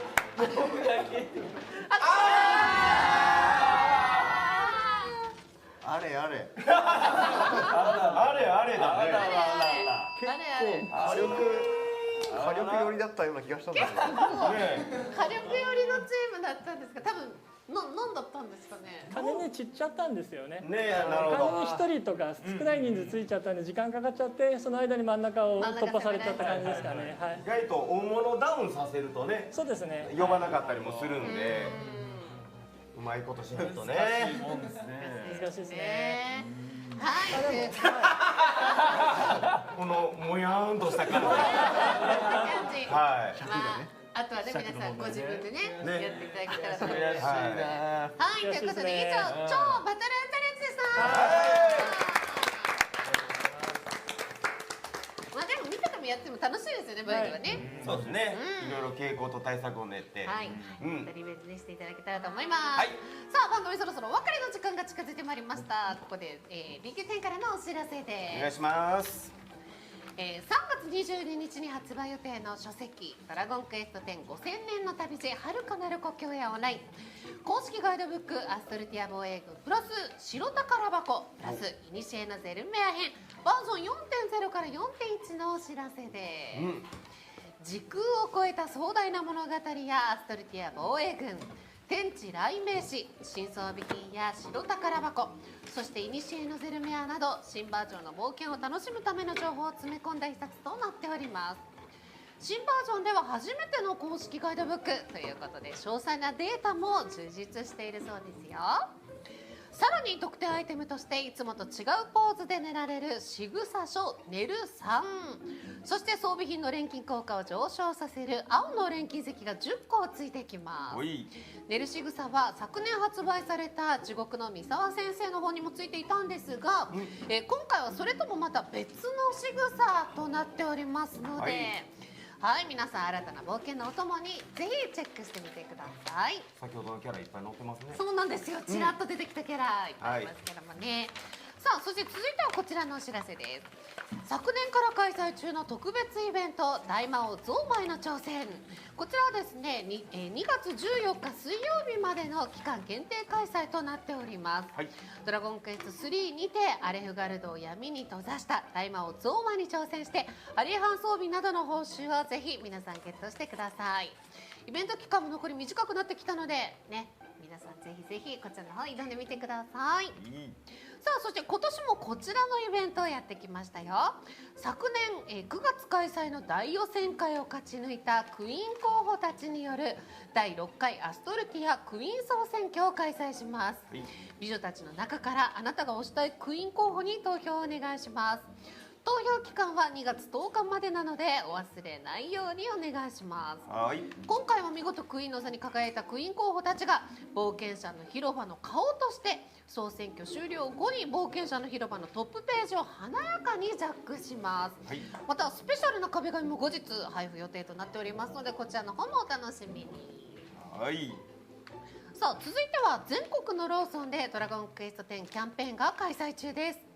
対象の伊藤園商品を購入してウェブで応募するとゲーム内で使えるアイテムが必ずもらえます、対象商品15本でローソンオリジナルカラーのホットイヤーマフ、30本でローソンのシンボルミルク感になれる仕草書をゲットできます、これちょっと渋い仕草ですよね。パコンとなってね、樽になるみたいなそういう系ですかね、チームメンバーがあと25本でしたカウントダウンいいですね、そういう報告ね、教えてくれます、こちらはですねポンタ会員または D ポイントカード会員の方が参加できるものとなっております、どちらも無料で登録できますのでこちらを登録してからご参加の方お願いします。お願いします。詳しいことはですねキャンペーンサイトの方をご覧ください。ローソンではこちらのキャンペーンも開催中ですよ。アイテムコード付きのオリジナルウェブマネーカードが全国のローソンにて発売中です。こちらですね、かっこいいですよね。いいですねこれね。はい、メタル迷宮招待券や青の錬金石がもらえたり、抽選で自分のキャラクターがなんと実物の 3D フィギュアになる権利も当たります。これ本当にレアですからね。10名様、 10名だけですからね、詳しくは冒険者の広場をご覧ください。さあ、続いてはこちらのお知らせです。ちょっとね、さっきちょっと具合悪そうでしたが、ヨースピと愉快な仲間たちが皆様の街に遊びに行くヨースピ散歩ザリアル。こちらの参加者を募集しております。先週末はですね神戸で行われました大山参加したということですけどどうでした？そうですね、いやなんか本当にお客さんと自分たちの距離とかもすごく近くて、すごいアットホームな感じですごい盛り上がったですし、そのやっぱりこう直接会ってこういろいろと話しながら和気あいあいとできたんで、本当すごい楽しかったです。はい。安西先生も行かれたんですよね。どうでした？楽しかったですね。ボスチャレンジで小学生ぐらいの女の子がやりたいって言ってやって、4色をやってくれたんですけど、もうすんごい踊り子うまくて、的確に寝かすし封印するし、もうすごいなって。いいですね。はい。そういったお客さんとね一緒に遊べるの本当楽しかったんでまたぜひ行きたいなと思っています。神戸にもまたぜひ行きたいです。はい、ということで、なかなかアットホームなイベントみたいなので興味のある方は、こんな感じですね。今後予定している会場こんな感じになっておりますので、ぜひ皆さんご参加ください。そして参加してくださった方全員ですね、なんと見えますかね。はい、こんなトートバッグが可愛いですよね。ドラゴンクエスト1009こんな感じのオリジナルオリジナルでございます。これ売ってないんですよね。非売品ということなのでこれ欲しいですよね。欲しい。はい、ありがとうございます。はい、ということで皆さんぜひこちらの方もゲットしにイベントの方参加してください。お願いします。さあでは最後に DQK ショップからのお知らせです。今月のおしゃれ装備は最新クエストでおなじみアクセサリー合成やリーネのセレブな戦闘服が登場です、これみんなやりましたクエスト。やりましたね。リーネさんまさかの、あんな展開みたいなね、感じでございましたが、またクッキングをイメージした家具セット、そして過去のバレンタインイベントより三毛猫スーツやラブチェアが復刻します、そして年間お買い物ランク特典であるゴールド特典の小さなメダルの盾、プラチナ特典の綿毛プリズム、そしてダイヤモンド特典の家キットの情報が公式サイトにて公開されておりますが、本日は映像をご用意いたしました。初公開ですね。はい、初公開です。ご覧ください。まずは M サイズパラダイスな家シリーズからです。いくつかバリエーションがありますよ。まず基本バリエーションの虹の宮殿の家です。はい、大きなテラスには庭具を配置できるのが特徴なんですよ。初めてですね。これは赤織先生も大満足。階層バリエーションには色鮮やかな花が咲く魅惑の花園の家、そして南国コテージ風の常夏の楽の家に階層ができます。そしてこちら、S サイズシーサイドハウスのシリーズです。基本バリエーションは大きな貝殻がモチーフの貝殻ハウス。なんとね、内装の壁が水槽になってるんですよ。水槽ではないんですが、はい、内装の壁が水槽に入れられないけど、いくつかの海のバリエーションが選べるって感じですね。そうなんです。階層バリエーションは丸い潜水艦の潜水艦ハウス、そして大きな船の形をした海賊船ハウスに。内装もね、はい、ぜひぜひ年間お買い物ランクはですね、3月31日までショップご利用分で決まりますので、ぜひ皆さんランクアップを目指していただけたらと思います。先ほどご紹介いたしましたウェブマネーキャンペーン、こちらの特典でお買い物経験値ももらえますので、ぜひ効率よく活用してみてください。以上 DQK ショップからのお知らせでした。さあ、じゃあ最後に皆さんから一言ずつ感想を伺ってまいりましょう。じゃあまずは斉藤 V から。無理やりテーマが久しぶりに来ました。はい、V ジャンプ3月特大号が、発売中でございます。もしまだねお買い求めいただけてない方で気になる方は、今後は夢将軍カードがついておりますので、ちょっともしかしたらもう今30日かな、入手しにくいかもしれませんけども、もし見かけたらぜひお買い求めいただければと思います。感想的にはやっぱりあんま今日何もしなかったですけどストーリーがね非常に楽しみだなという、またこっちか遠いんですよ。急にこっちになるカメラが遠いのなので、非常に楽しみでございます。ありがとうございました。はい、V ありがとうございました。さあ続いて、大山。はい、こちらですね長時間のご視聴ありがとうございました。自分もストーリーがすごい楽しみでしたし、バージョン 4.1 の、ハイエンドコンテンツだとか、あとゼルメアだとか、すごい本当楽しみなコンテンツが今後いっぱい増えてるなと思って、ますます楽しみでしょうがないです。今日はありがとうございました。ありがとうございました。じゃあ後ろ行ってロッキー、じゃあこれから。はい。そうですね、もう次が早くも卒業ということでちょっともう本当すごい寂しいんですけど、卒業までの期間ですね、悔いなく毎日全力でドラクエ楽しんでいけたらなと思っております。これからもいっぱい配信やりますのでぜひよろしくお願いします。ありがとうございました。でも見事倒しましたからね、すごかったです。頼りになったさあね、海のはーい、ですね、ライト勢はより遊びやすく、ガチ勢はよりやり込みやすい、なんか新しい更新があって、とってもこれから卒業しても遊ぶのが楽しみになりました。卒業まであと残り少ないですが、卒業しても応援してください。いいのかな、こんなこと言っちゃって。まだだよ。まだか。頑張ります。はい、今日も長い時間ありがとうございました。防衛軍がちょっと悔しかったので、またリベンジしたいなって思ってます。で、卒業もあと少しなので、卒業までに強くなれるようにもっともっと頑張りたいと思います。これからもお願いします。ありがとうございました。長時間ありがとう。長時間。はい、長時間で日高。はい、さっき洋介さんに2月10日に、卒業って、実際ちゃんと言われるとちょっとだいぶ早いんですけど、ちょっともうちょっと本当にまずくて、でも本当さっきの防衛軍とかどうでもよくて、どうでもよくないよ。すみません、本当にあとちょっと頑張りますのでよろしくお願いします。ありがとうございました。涙で画面が見えてなかったかもしれませんね。もう早いよ泣くのがね。はい、では今日ゲストで来てくださいました川粒マリアさん、いかがだったでしょうか。はいですね、今日は最後の防衛軍すごく悔しかったです。はいねそうヨースピさんがいなかったからか僕無茶ぶりされずに、そう戦いながら書いてっていう、そうしれっと僕そのまま遊んでた。でも負けたのがすごい悔しい。いつもねそうでしたからね。悔し紛れに書いた竹岡さん。書きやすいとこ行ったね。防衛軍になるとねバケツがねなくなっちゃうんでね。ありがとうございます。ありがとうございます。嬉しい。そう、いつもマリオさんといえばバトルしながら描かされるっていうね、イラストをね感じでしたけど。さすがに8人は描けない。言われなきゃ書かない。はい、そして石田さん、いかがだったでしょうか。はい、ですね、普段家で見てる番組にこうやって呼んでいただいてすごい不思議な感じだったんですけども、すごい楽しかったです。防衛軍悔しかったですけど、割と普段マイペースに遊んでる方なんですけど、もしアストリティアであったら皆さん優しくしてください。ありがとうございます。ありがとうございました。さあ、では青山さん。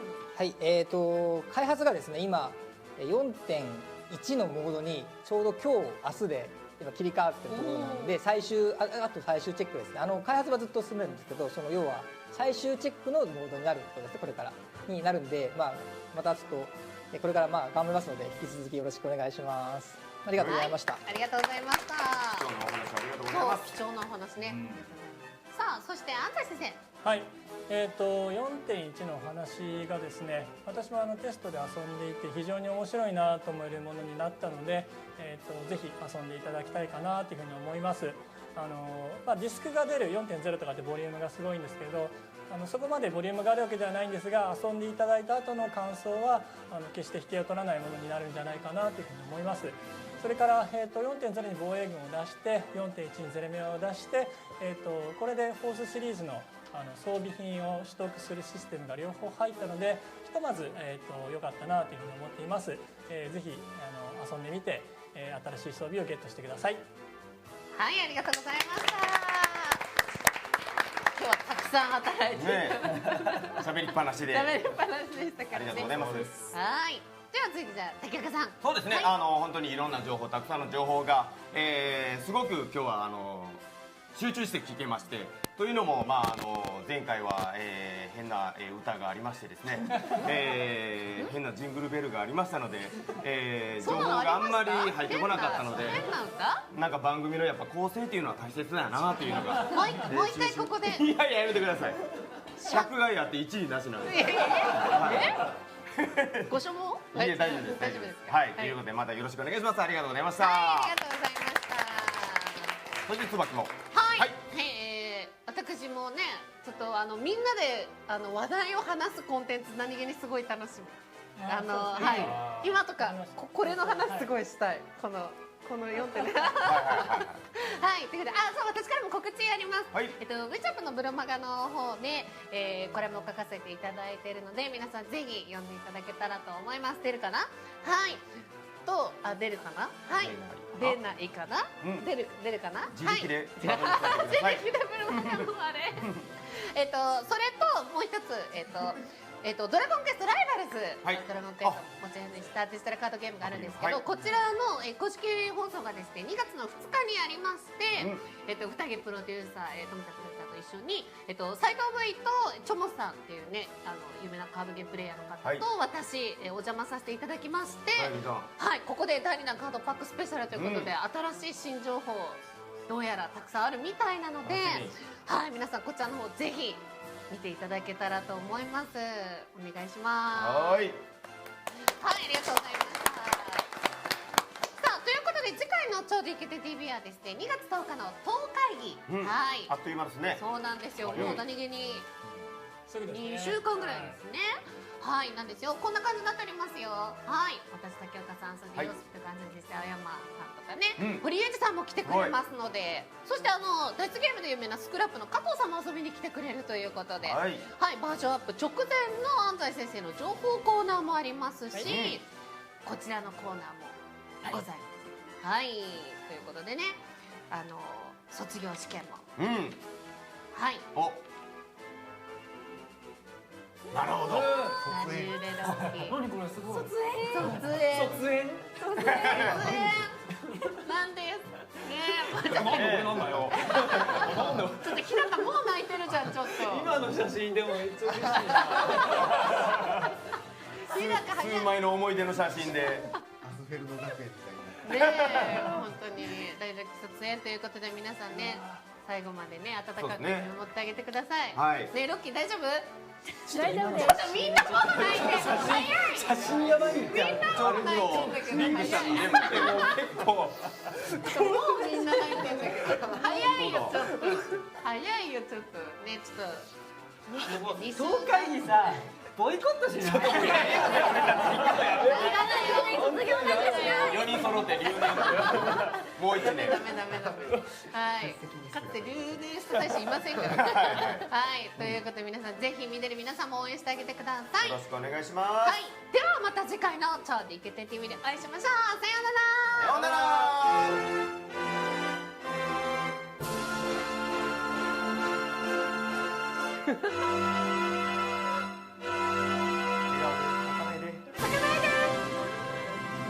歌おうか？いやいや、歌おうか？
す。